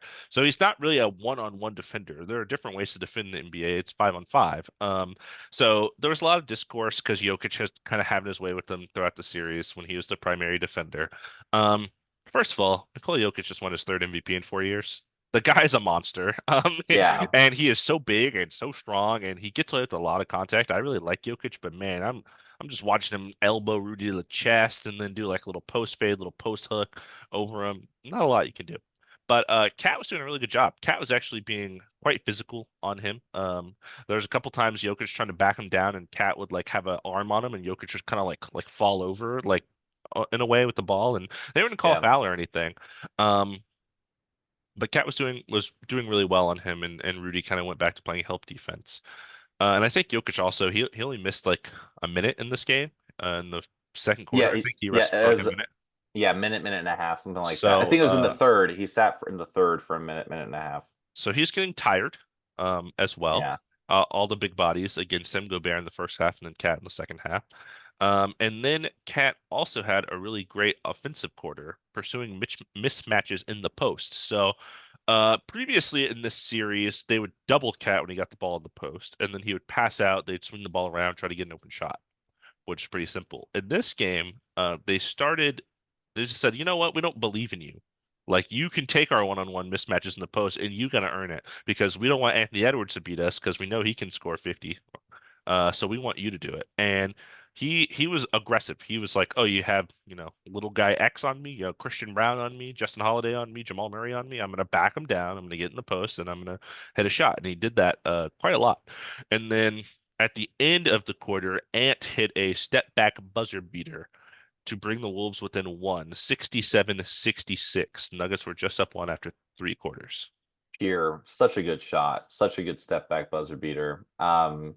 Huge getting that kind of momentum going like into the fourth quarter, you know. And also, let's mention 67 to 66 Hmm. in 2024 is crazy. You get these numbers in the second quarter sometimes. You know what I mean? Yeah. So crazy. But the fourth quarter, man, let me tell you, a Mm. lot of great moments in this. And please pop in whenever, because like it was so great to watch. So the Wolves took the lead early in the fourth, and Rudy Gobert had a wacky and one. What is the whack? I didn't see this. It like he like shot like a floater, but it was like kind of like underhanded. I don't. It looked like the ball fell out of his hand. And he Um, made it. but he made it. Yeah, and yeah, it was silly. It was silly. Yeah, so the Wolves Nuggets kept it close for the whole first half of the fourth. Wolves were narrowly holding the lead throughout this time. They were in the bonus with about 8.5 minutes left, which Really important is to note. really important. They Yeah, had five fouls in the first. The Nuggets had committed five fouls in the first 3.5 minutes of the quarter. insane. This shot, Rudy Gobert hit like a Dirk-like fade over Jokic with like 1 second left. So it was not even on purpose. He had to get the ball up. It was 1 second left. And I remember watching this. I was watching this, and he does the turnaround, throws it up. I remember the ball goes off my screen because it like so high because he just was just like, I'm gonna get out of here, throws it up, and then I see go in, and I like jumped. I was outside watching with some friends. We were like in a circle, not talking about basketball, but I just was like looking down on my phone, just watching the game, and I was just like jumping. And I was like, what just happened? It You know was who else was jumping? The person we mentioned last podcast, Josh Minnow. That guy was freaking out on the bench like the whole fourth quarter. I saw a lot of that going on. I could not tell who it was, and that makes sense. Because I still barely know who he is. But Cat, although he was playing great defense and doing great offensively, he got a really bad fifth foul against Jokic, with like 6.5 minutes left, so he had to go sit down. Did you see Um, this foul? yeah, wasn't it just like kind of like did he got it for a swipe and Like, it was yeah, like like he kind Jokic of pump faked and then Cat went for the ball and just smacked his arm. Like, yeah. And so like I see a lot of players doing that now instead that's of what trying to Cat does. He contest. gets bad fouls all the time. I know. We were talking about that one. Was it against the? Never mind. I'm not. This is so long ago. Where against Kevin Durant, he like slid over in front of him And then he to starts get a walking away blocking like, foul. Yeah, yeah. oh. That's what I'm talking about. But yeah. I don't know why defenders do that. Instead of contesting, they go for the swipe. Yeah. I also noticed LeBron doing that. I think it's kind of lazy. It works very little of the time. Like the percentage is not high enough for you to do that. Just put your hands up. Keep your hands straight up. Do what you can. Anyways, Cat has to go sit. Now as Reed comes in, and as soon as he comes in, has a huge impact. He's been quiet most of the game, but when he comes in, it's almost like it was meant to happen. It was like game one. Yeah, literally like game one. So he blocked Jokic, and he had a huge, big putback dunk on the other end. It was a missed layup, I believe, from Anthony Edwards, and he just comes down, barreling on the baseline, and just like it misses, hits the back iron. He comes up and just slams it down. Dude, It's that like putback so looked quick. like the way he contorted his body to dunk that. It Yeah, looked it like he could was, have landed wrong and hurt himself. and I'm so glad he didn't. That was a crazy, and I was jumping up and down like Josh Minnow. I was definitely Uh, jumping up and down. Um, and then he gets wait, he blocked Jokic, gets a big put back. Then okay, yeah, right, okay. Then the Wolves get a steal from Mike Conley gets this really great yeah, I want to steal. say I wanted to mention Mike Conley. I didn't type him specifically in these notes, but he pickpocketed Jamal Murray going Yeah, behind the screen. Yeah, he poked it right out of his hand. He yeah. shout out Mike Conley, first Game 7 win of his career. Yeah, also earlier in this fourth quarter, he also got a really big three. It was like tied 72-72, and he put the Wolves up by three at one point. It was a really big momentum push because it was kind of slow. So they get the steal. Mike Conley gets the steal. He dribbles, he gets to the 3-point line elbow. Naz Reid's barreling down center court going to the hoop. Mike Conley passes to Naz Reid. Jokic and MPJ are there. Anthony Edwards kind of scoots along to the corner. Naz Reid kicks it out. Anthony Edwards does a little bounce, little like bounce. Let me just get my shooting motion. Shoots a three, pure, nothing but net, clean three. And this man is screaming. And this puts the Timberwolves up by 10. Puts it up with 10 with 3 minutes left. And I was jumping for joy. I kept saying I was jumping, but I was like my I was with my guitarist Nico and Sam, and they're like, "What are you doing?" And I was just like jumping up and down, and I was like, I didn't know what to do with that energy I felt. So yeah, they were up by 10, 3 points left. Gobert picked up two back-to-back fouls. You want to talk about that? What were those two Yeah, fouls? so it was the fifth foul that I really didn't agree with, but it was a loose ball on the baseline, and Jokic was bending over to grab it, and Gobert literally just walked up to him like this. He put his hand on his back, but he wasn't like Yeah, pushing him. He was just like putting it like this, kind of hovering above his back, and then Jokic kind of like fell out of bounds while he was trying to grab the ball, and they called a foul on Gobert like he pushed him out of bounds, but he definitely didn't. I saw the replay 1,000 times, and I was like, he just kind of fell out of bounds. So I didn't agree with that. And then like literally right after that, Nuggets inbound the ball. Jokic draws another foul on Gobert, and that's six. He's done. Um, so then can I Cat had to, ask? yeah. I couldn't I don't remember. I didn't keep track. Did the Wolves have a challenge left, or they didn't want to risk a timeout, or if you remember it? I don't remember them challenging anything in this game, so Yeah. I don't So remember. But yeah, I don't know. It was one of those things. Challenges are weird because you have to have like irrefutable evidence or whatever that it wasn't a right, foul to overturn it. right. So yeah, I'm not sure. I get it. Hey, it worked out in the end. But yeah, so he fouled out. Cat comes back in with five fouls. He had a Uh, really th- bad 5 second. Oh no, it wasn't a 5 second. it It was was it was a almost a bad. 5 second, and he threw it in the ant, and it was just a turnover. Yeah, It I know. was like I okay. literally screamed. It was like, "What are you doing?" And everyone's like, "What are you yelling at?" I was like, "Oh, he's watching the game." Yeah, it was funny, but I was very angry. I have no clue what he was trying to do. And Anthony Edwards was like, "What are you doing, dude?" He's just like freaking out, running along the baseline. Anyways, Cat came back in. Nuggets got the game within five with under a minute to go. Looking Okay, scary.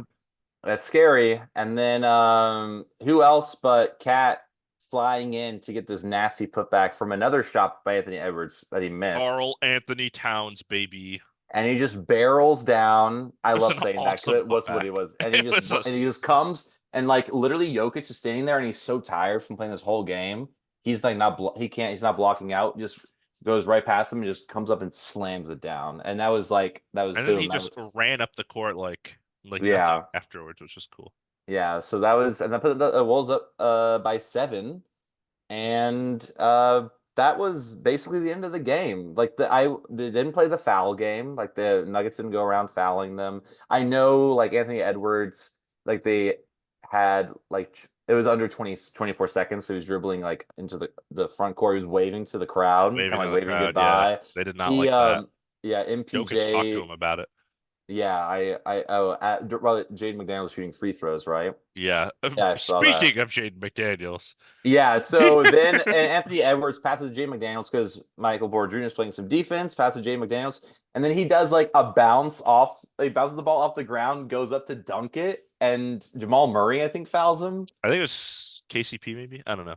Yeah, Yeah, it somebody was like one of them. flew at him, but it was like, no, no, no, no, no, no. Yeah, it's like we're not gonna just give you these 2 points. Yeah, I mean, It's questionable. I think that The end most was, disrespectful dunk attempt of all yeah, time. literally. It was just so unnecessary too, but yeah, I think I wish it could have been a bit more respectful, but like we said, Jokic played the entire second half, only sat for 1 minute in the first half. Obviously, wasn't enough. And Jamal Murray, after making 24 in the first half, was quiet in the second half. A big part because Anthony Edwards asked for the defensive assignment of Jamal Murray and locked him down.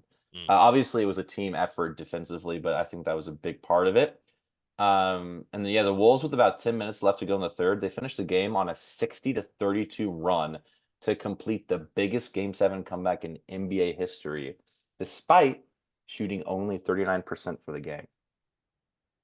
Yeah, that's crazy. That's a crazy stat. Is an insane After scoring stat. 38 in the first half, they held the Nuggets to like 37 in the second half. So, Yeah. that's pretty nuts. Yeah, so they went up by 20, and then they had a 30-point swing basically to win this game in the second half alone. So, and Yeah. it wasn't like a lot of, it wasn't like 2016 Warriors, like a bunch of 3 points, making it was defense, transition, fouls, whatever. And I mean, it was a crazy game. Congratulations to them. Anthony Edwards, Karl-Anthony Towns, really happy for them. We talked about me and you have been texting about their post-game press conference a lot, Yeah. which has been really funny. I can't even remember, but they've been showing a lot of emotion and praise for each other. Yeah. You love First to see time it. they've made the conference finals since 2004 when it was the Kevin Garnett Timberwolves. Yeah. Um, Also interesting to know that that was on Kevin Garnett's birthday. yes, So it was yes. also Kevin Garnett's birthday yesterday as well. So interesting to say that. And also, for the sake of it, because they won, I got to do it again. My dog, you already know what it is, which is the exactly what Kat told Anthony Edwards at the end of the game. And it was just, it's such a cool clip to see. I keep sending it to you because I think it's so cool. Yeah. But you And could then tell they're just like so excited to be there and to, Yeah, but be in I'm this mostly moment. happy for Cat. He had a great game. And he has been on this team since 2013, and they've been 9 mostly years. losing since that time. So, Yeah. oh yeah, 2015. Yeah. Yeah. Um, and yeah, they've been mostly losing since that time. So I'm glad to see he's finally getting some success. And, he gets clowned a lot for his personality, like you just mentioned, kind of, and how he is. But he's gone through a lot of tragedy. We talked about his mother's passing last time, and a lot of losing on the Timberwolves. So it's nice to see that he's finally in this situation. I saw a picture before Game 7. He was just sitting in the empty arena, ball arena, like hours before the game, just staring at the court. And people Wow. were like, "Oh, this is going to be a meme like once they lose," but they didn't lose. So here we are. So, I'm sure it's a big, big moment for him. Glad he had that. Anthony Edwards, 6 for 24. So not his greatest game, but the Timberwolves won regardless. So, Absolutely. it was the others, right? It was Cat, it was Jaden McDaniels, Rudy Gobert, and his defense in the second half, and all of that. Whereas the Mike Nuggets, it was Conley. Mike Sorry, Conley. I just Yeah, had to shout out say it. Mike Yeah, Conley for sure, for sure. absolutely. Um, and then the other way it was Jamal Murray in the first half, Jokic the whole game, and then aside from that, they didn't get a lot. Michael Porter Jr. really, really struggled this game. He got ran off the 3-point line as he has most of the series, and just not really contributing otherwise. Aaron Gordon kind of silent in this one. After having some amazing games in this series, he didn't do much in this game. Guess how many bench points the Nuggets had in this game? I know I watched a Christian Brown floater, and I think he hit some free throws. I'm gonna go with 5. That's exactly right. They Yes. made, and it was all Christian Brown. It was Yes. all Christian It's Brown. like I think he had 5 points. So yeah. Good on you. That was really good memory. Yeah, they only had 5 bench points. I mean, Yeah. it's hard to win a game when you can't even rely on your bench to score more than 5 points. And So even going into this game, the Nuggets starting five, with the guys we mentioned in KCP, I think was negative 50 in like 110 minutes. So they had been losing the series too. Um, yeah, and I think they're just spread pretty thin. I think, the Jokic Jamal Murray offense is as good and kind of unstoppable as it can be is also relatively predictable. yeah, And I think the Wolves did a really good job cutting off, Jokic passes to Aaron Gordon on the baseline for an easy dunk or yeah. Michael Porter Jr. for an open three. They kind of did good at cutting off those base plays the Nuggets like to run. And then it kind of just became Jokic trying to do it all himself in the second half, but he was very fatigued, very tired, and no one else was really getting anything going. So yeah, their season is over. The defending champion is out. They are gone. Congratulations to the Wolves. Their post-game press conference, go listen to it if you haven't, because it was really funny. It was really good, lighthearted. People really like Anthony Edwards. I do think the waving to the crowd is like, okay, it's a little much. But you got to celebrate the victories. I guess it depends, like on the context. Were they doing For something? sure. Were they being rude? I don't know, but um, that's kind of just who he is. Um, yeah, I'm really excited. I mentioned to you, I texted you that they talked about how they've been losing, or a reporter asked, usually you lose before like something like this happens, and then they said, "We've been losing. What do you mean? We lost last year." And then Kat was like, "I've been losing for 9 years," and you said Anthony Edwards said, "Fuck those 9 years." And Yeah. then Cat said, like in his cat voice, which I think his voice is really funny. He said, "We've been losing for 20 years. What do you mean? God damn, how much you want us to lose?" Yeah. Which I think is really funny. Um, no, it Um, was very charming. And I also watched the Chris Finch press conference, and in that he says that we have the best NBA player on our team, and I'm assuming he's talking about Anthony Edwards. So it's just nice, it's great to see how highly, because obviously Anthony Edwards mentions Chris Finch a lot in his interviews, and it's nice to see that that respect goes both ways, which is really nice to see. Also, I don't know if you watched the Nuggets press conference post game interview. I didn't. I didn't. Nikola Jokic, very, Oh, he was nice very, about, yeah, very respectful. yeah, They're yeah, they're yeah. the better team. Obviously, he was like, they're the better team. They played better. They're the ones that won. So that's what happened. That's what it needed to be. I did see Michael Malone's press Yeah, that's what I conference, was saying. which I Man, did Michael not Malone, like. I did not like either. I believe the question was, how does it feel, to lose Game 7 at home after, winning last year, Af- and I think he said it for being up 20.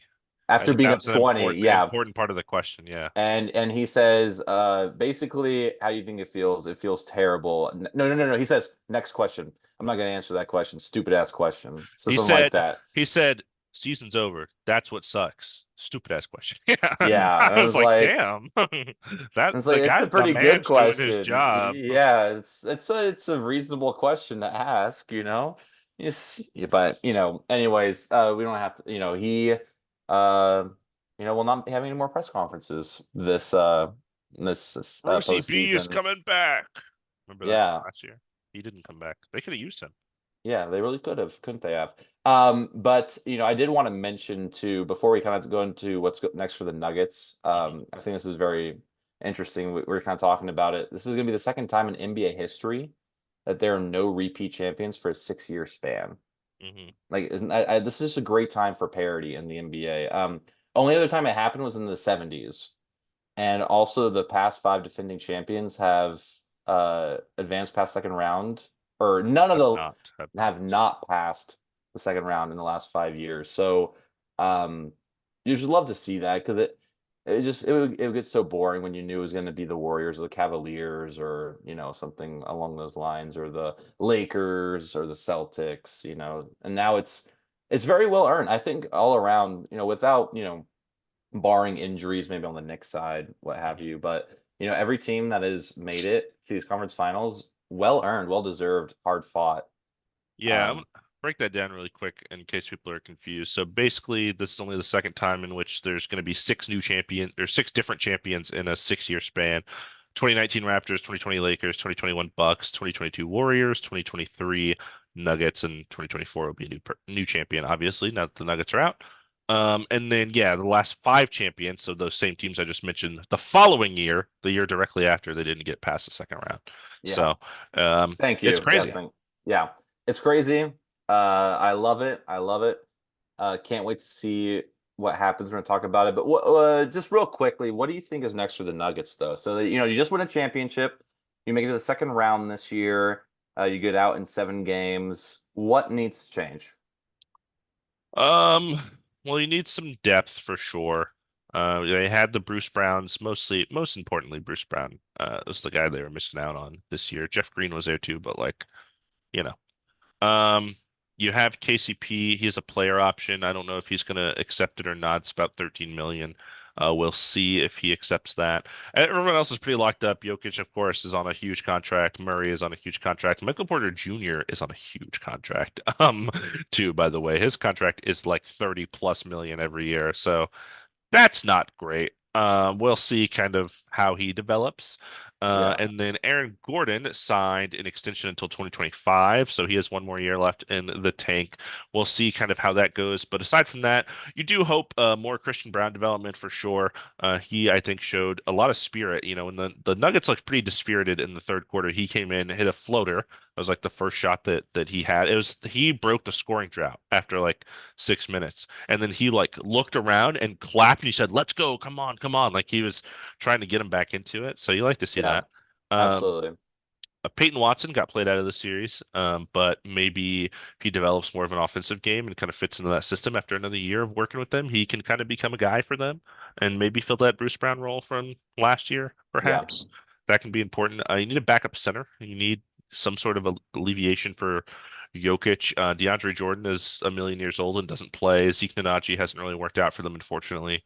So hopefully he can get a guy because usually it just becomes like Aaron Gordon is like the center when Jokic Yeah. isn't playing. So that's not great. Justin Holiday was playing okay in the series, not necessarily in Game 7. He's getting older though. I Yeah. think you just need like another guy or two really. Yeah. Just And good role players, that just need to fill out to complement your Jokic and Jamal Murray. I mean, those are the two I think are like untouchables essentially. I know it's weird because this is a round two exit, but I do think, the Timberwolves uh and the Nuggets were both better than the Mavs and the Thunder overall. So Um, it's kind of like a pseudo conference finals that went to 7 games in a way to Yeah. me. So, it's really, really close. I think they're like a piece or two away. I don't think this means you have to totally retool and break Yeah. down and all that. You can kind of think of like the Spurs almost. The Spurs, they never won back-to-back championships. It's really hard to win back-to-back championships. But they won over such a long period of time because they just kept kind of small retooling and Yeah. every now and then kind of creating their window. So maybe this is something like that where it may be 2 years from now when the Nuggets are back into it, but they just kind of have to find the missing pieces because I don't think they had enough in the series of a team that we mentioned last episode. Tim Connolly, the former Nuggets GM, now Timberwolves GM, kind of built to beat the other team that he already built. So, and Hey, he did it. He yeah. set out to do it and he did it. Tim Connolly beat Tim Connolly. Congratulations, I guess. Congratulations, Tim Connolly. But Title of the I episode. agree, I agree with everything that you said, obviously. I mean, you have literally the three-time MVP on your roster. You don't need to be changing things too drastically. Obviously just making your backup and your role players, just trying to upgrade them with whatever money you do have. And just playing the game because they're a very good team. And like you said, pseudo conference finals. I heard a lot of people talking about how this felt like a conference finals already. It's very strange to me. Like after the game, I heard Kyle Anderson say like 8 more games, and I was like, wait, I thought this was. I was like, oh yeah, there's another round. It just felt so like intense. Like you could feel that, and it was just such a good matchup. And I remember also this is a callback to last year. After the Nuggets kind of made it to the conference finals and the finals. They said that the hardest team they played last year was the Minnesota Timberwolves, even Yeah. though they beat them in 5. So it's kind of interesting. Now the next year you lose to them, in the second round. Uh, I It's kind also of think toast. about game 81 losing to the Spurs and becoming the 2 seed instead of the 1 seed, and then getting this matchup in the second round when you could have been Oh, Mavericks in the second round.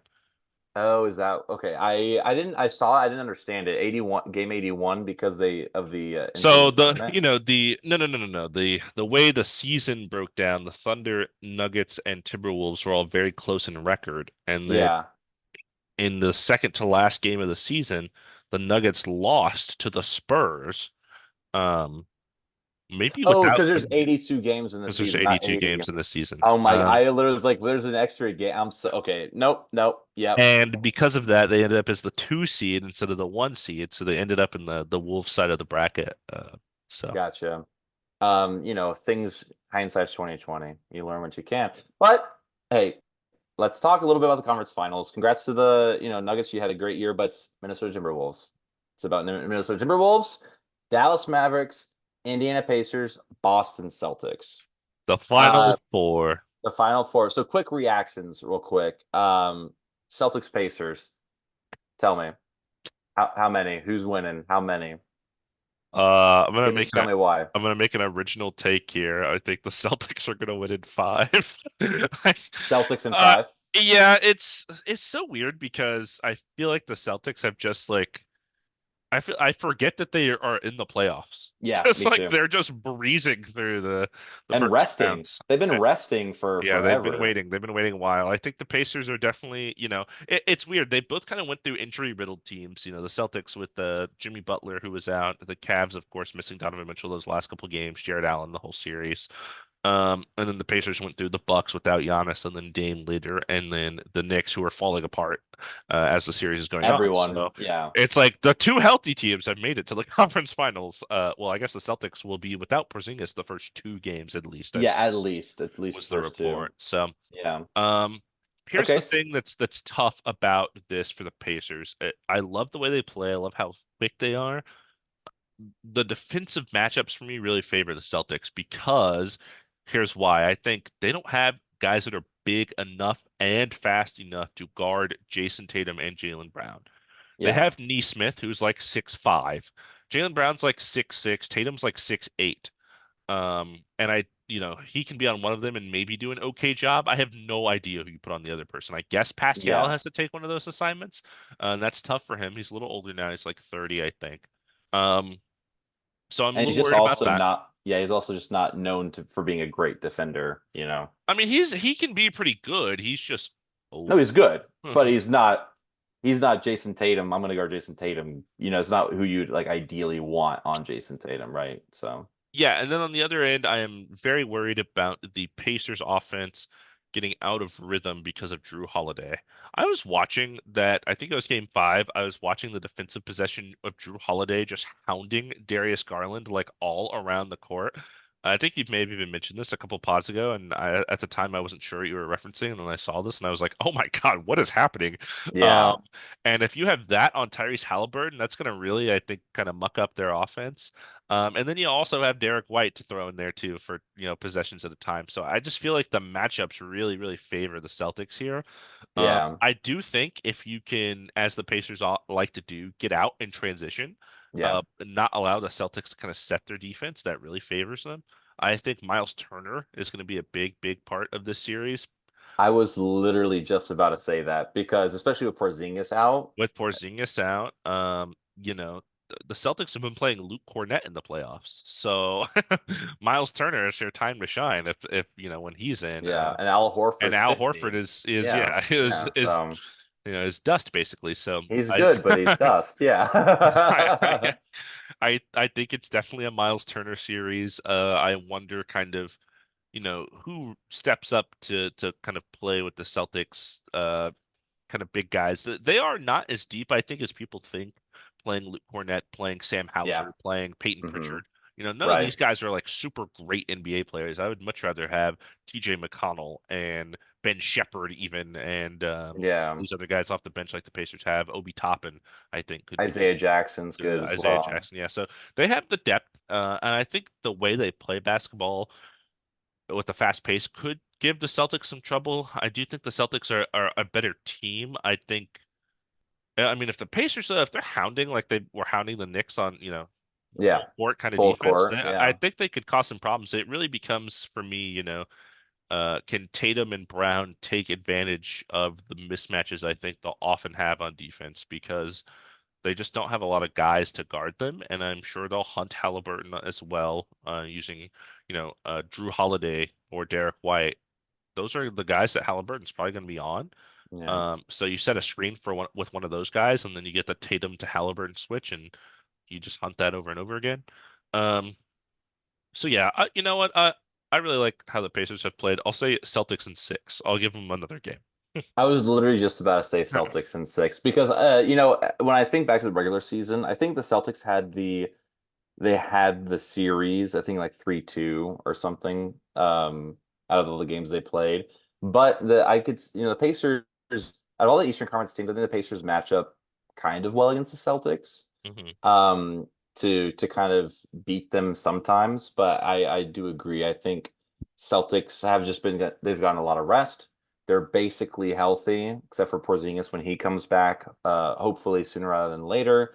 It's just going to be a little bit harder for them to get those easy buckets in the paint that they like to do. But as long as they move in transition and, try to play quicker, Hmm. then, they have a chance of winning some. But I do think Celtics in six. Yeah, what about the other way? How are you feeling? The Dom series, Timberwolves, Mavericks, how do you choose a team to root Ooh, for? You have Luca back on the wall, you have Minnesota in your heart. I Earlier when know. you were talking about the Wolves, you said we. I was like, "Oh God, Oh he's no, I he know. loves the Um, Wolves." I'm it's so so funny because I'm torn. so happy, but I'm so sad too. Like, but I'm so happy because it's Luca versus Ant, and literally the season have been like my two favorite players for And one of sure. them will be in the finals. And one of them will be in the finals. And the more I think about it, and I flip-flop absolutely back and forth. I've been thinking about this just like today at work. I'm like, I'm gonna think about something that makes me happy. Timberwolves versus Mavericks in the conference finals. But the one thing I have always kind of come back to throughout this postseason and will continue to come back to, defense wins championships. So I think it's Minnesota. I think Okay. it's Minnesota Timberwolves. I don't want to say seven because I don't know if it's going to go that far, but I guess I'll say six. Okay. Also, what's going into this is Luka's going to get some rest, which is great, but he's also not 100%. If Luka's 100%, I'd probably still pick the Timberwolves. Would it be a little bit harder for me? Also, you don't have Maxi Kleba. I think that would be pretty helpful. He could space the floor. You have Rudy Gobert. It basically would be what you would couldn't play against him if you have Maxi at the five. So I think that makes also the series a little bit different. But I do think the Minnesota Timberwolves have just been built a little bit better. Mavericks were kind of cobbled together at the deadline, and it's been working out very good for them. Absolutely. Mm-hmm. Um, but I think it's the Timberwolves, although the Mavericks have been playing really good defense lately too. God, it's so tough because if Kyrie and Luca buy in, like, oh man. I'll stick with Timberwolves and six. Okay. Yeah. Yeah, that's what I'll say. All right. All right. Yeah, this is a tough one for me. I was talking to Mike at work and he was leaving. And I was like, yeah, I don't know about Mavs in six. And there's a couple reasons that I'm leaning Timberwolves here. The first reason is matchups for Luca and Kyrie. You have Jaden McDaniels, who's been awesome. You can put him on Luca. Is not as big as a Lou Dort, but I think the length will bother Luca for sure. And then you have Ant that you can have the Kyrie assignment. I was thinking about this, and I was like, if Mike Conley is on Kyrie, Mike Conley is just too old at this point, Yeah. and Kyrie is just too crafty. But that does leave Mike Conley on like Derrick Jones Jr. So that's an interesting matchup. And then PJ Washington and Cat kind of have to guard each other, which is weird. Yeah. Because PJ Washington's a little smaller but a little quicker. Um, Cat is obviously bigger and then can probably bully him if needed. But the other reason I'm leaning Wolves is I feel like Luca really, really enjoys the pick and roll with Lively, Gafford, lobs to the rim, etc. And I feel like there is no better team to prevent that than the team with Rudy Gobert and Karl-Anthony Towns down under. Um, because that's kind of what they did for Jokic in his Aaron Gordon lobs that he likes to do a lot. They prevented that, and I think that's harder to prevent because a lot of those are back cuts and kind of difficult to predict, where these are simple pick and rolls, the guy's running towards the rim.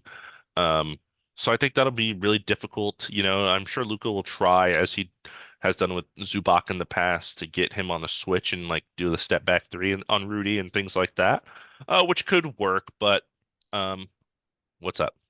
No, I was gonna say it would work, but then who do you have coming off the bench? And Nas Reed, look out, six-man of the Yeah, year. who's quick and will, come up to the 3-point line and be able to stick with you. So Yeah, you get a couple step backs, but then, you have a quick six or a quick five, five on you Yeah, and again. aside from, they usually start Gafford and have Lively come off the bench. I think Lively has actually played better in the playoffs. Yeah.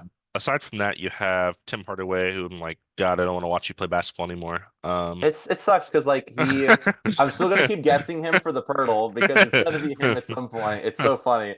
But he is like to me like the definition of like either on or off. And if it's on, he's really on. If he's off, he's really off. And sometimes when it's off, it's really bad, and it's mostly off.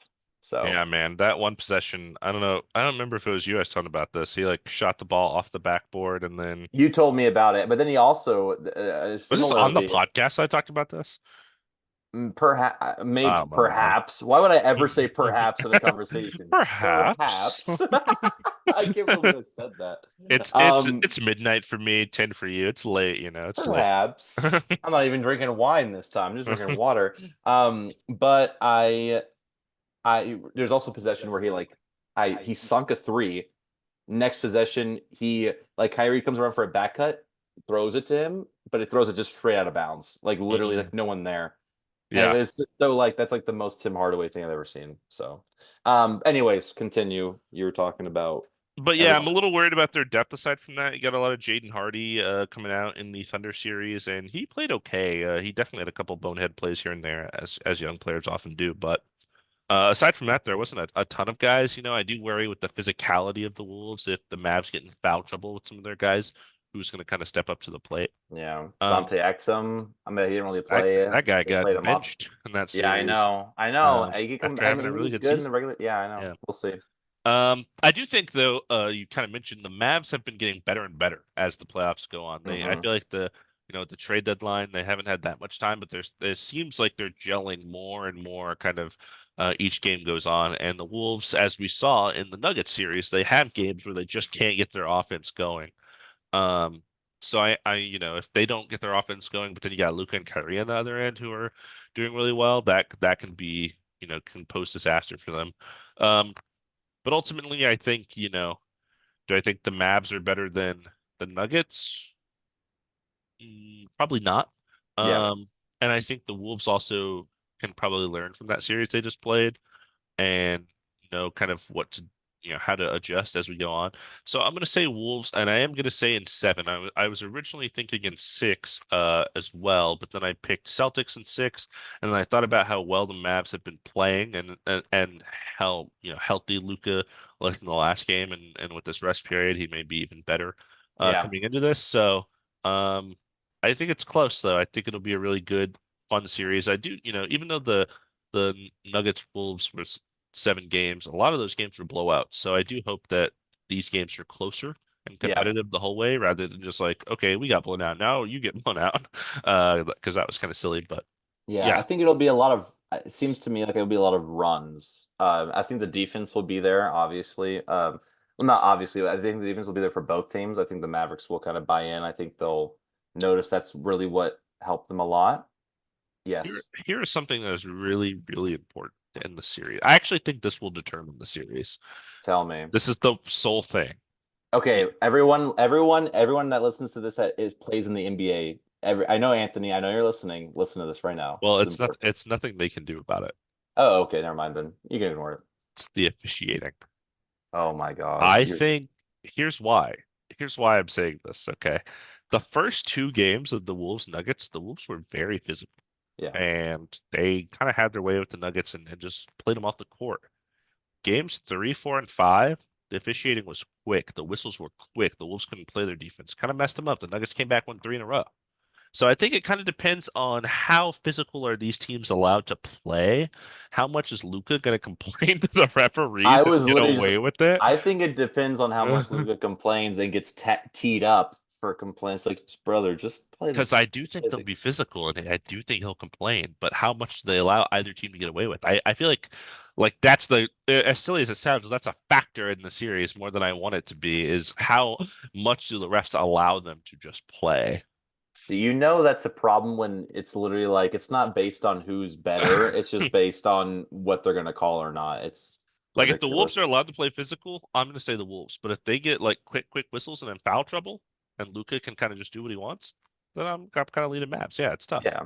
Yeah, well, we'll see. We're going to be checking in. I don't know the next time we're going to be potting, probably after the first couple of games of these Right. conference finals. Whenever Maybe you over the allow me. weekend. We have a 3-day weekend, so we'll probably do it over that time, maybe during the day. I don't know if you have any plans for the 3-day weekend. Um, I signed my lease. Oh it, yeah. it technically starts Friday. I don't know when I'm Okay. gonna move because obviously I haven't packed anything. So I Yeah, don't, yeah. No, but I my get okay, my but lease yeah. here expires June 9th, so I have like plenty of time. Oh, okay, nice. So it's like a 3 week window where I can move. So Okay. Well, we'll talk about it, but we'll definitely be checking in after a few games of this. I'm so excited. I can't wait to share this episode with people because I think this is the first one in a while that's very timely. It's going to come out right before so you can listen to this to kind of hear us break down the conference finals. right. Um, so Yeah, I hope it's midnight. I'm gonna sit here and make the little intro, and then I'm gonna edit it and wait for it to upload. It's gonna be 3 a.m. and I'll be like, all right, time to go to sleep, guys. no, just can you just do it in the morning? I don't want you to do that. I mean, I can, but like, I'm gonna share it at like noon anyways, probably because that's just kind of how I am. I've been getting them out at 6 a.m. my time, just so like if anyone I know wants to listen to it, they can do so on their commute to work. Oh, that's very nice of you, actually. Yeah, that makes sense. Well, again, I just wanted to say thanks for being you. I appreciate you. So Oh, thanks for I doing am. the work. I'm doing the Lord's work out here. Ah, praise, praise, praise Did you be. want to talk about this Final Four thing you had, or did we talk No, I about it just already? want it as a graphic, Okay. just to so we get a look at. Yeah, it's just I have a graphic, and if yeah, I know you can't see this, whoever's listening. I just have a graphic about the parity of the NBA, how it's just been different the last 10 years. So it was just a cool visual for me to look at because like I don't have the best memory when it comes. I didn't watch NBA until until pretty recently. So it's just nice to see like a lot less Warriors than you want in the last 5 years and a lot less Cavaliers and Celtics, Celtics are six of the consistent. last eight conference finals Yeah, also and zero six. championships, which is interesting. It is interesting. And I mean, we'll talk about that in the offseason and we'll see what happens about Yeah, them. after the Pacers won the finals, well, Yeah. we'll have to talk about that. Anyways, please take your shot. You're like, please get me Please. out of here, please. I have to go to the bathroom so bad. I have to go to sleep at some point. Now, here we go. He's taking the shot. And it was it I'm had washed, man. the far washed. At some point, maybe during the off season, we'll find the clip of me screaming during the Through the Wire podcast about Wimby. Washed. Oh, Washed, that would be. washed. Or me just screaming into the microphone asking them a question. That was pretty good. Oh, you know what I So realized? Since I'll be moving, I'll have a different little setup here. I don't know what it'll look yeah. like. Well, it'll be fun. It'll be fun. We'll find out. I'll be Yeah. like, I have to put my desk where the goal's behind me. It's critical. Oh yeah. So you don't understand how it has you don't guys I don't need a get it. door right here. There's no door there. Put the door there right now. I don't care. I'll give you any amount. Okay, I won't give you that much money, but do it. You have to do it. Anyways, I just want to This say ended up thank being you. longer than I thought it was This ended up being so long. After the first, we talked about the first series for like 35 minutes, and I was like, oh my God, we're gonna have to be here for a while. But the thing is, there's so much to talk. It's what I was gonna say is that these episodes where we're just focusing on very specific teams, you have more to talk about. And you have to talk about 30, you're like, You what's know, going I on in when I real was quick? rearranging our Google Doc, our first episode, one, two, three, four, five, six, 7 bullet points, and Yeah. none of them are more than 10 words. Well, we had, yeah, and like no notes. We're just kind of going off the dome. This is called learning and being better, and as podcasters, right? I think with the playoffs specifically, typing the very specific notes of stuff I'm watching with my eyes because I And was it's just so specific. Yeah, like, it's the playoffs. What else am I watching? It's like you're not gonna be like, am I watching Hornets or Wizards, or like am I gonna watch? You know what I mean? It's like I'm watching the playoffs. It yeah matters. I cut and pasted, like I said, the notes from the previous episodes up because we were kind of rearranging this, and I like cut the outline for episode 37, and it like took 4.5 pages off the document. I was like, okay, wait a minute, maybe I'm typing too much. Um, No, you're typing just the right amount that you need to be. But anywho, just wanted to say thank you again, everybody, for listening. Like, subscribe, comment, share with everybody that you think would enjoy this. We appreciate every Or would single hate one it. of you that, yeah, we appreciate every single one of you that listen to this, and it means a lot to us. This is a big deal to us. I was so excited to talk about this with my one of my best friends and good friend. No lagging this So, time. and no lagging. That yeah, I maybe there's one less person here not on the internet in my home, so that's probably it. But just wanted to say that this has been a two-man game with Damon and Dom. My dog, you know what it is. Buckets.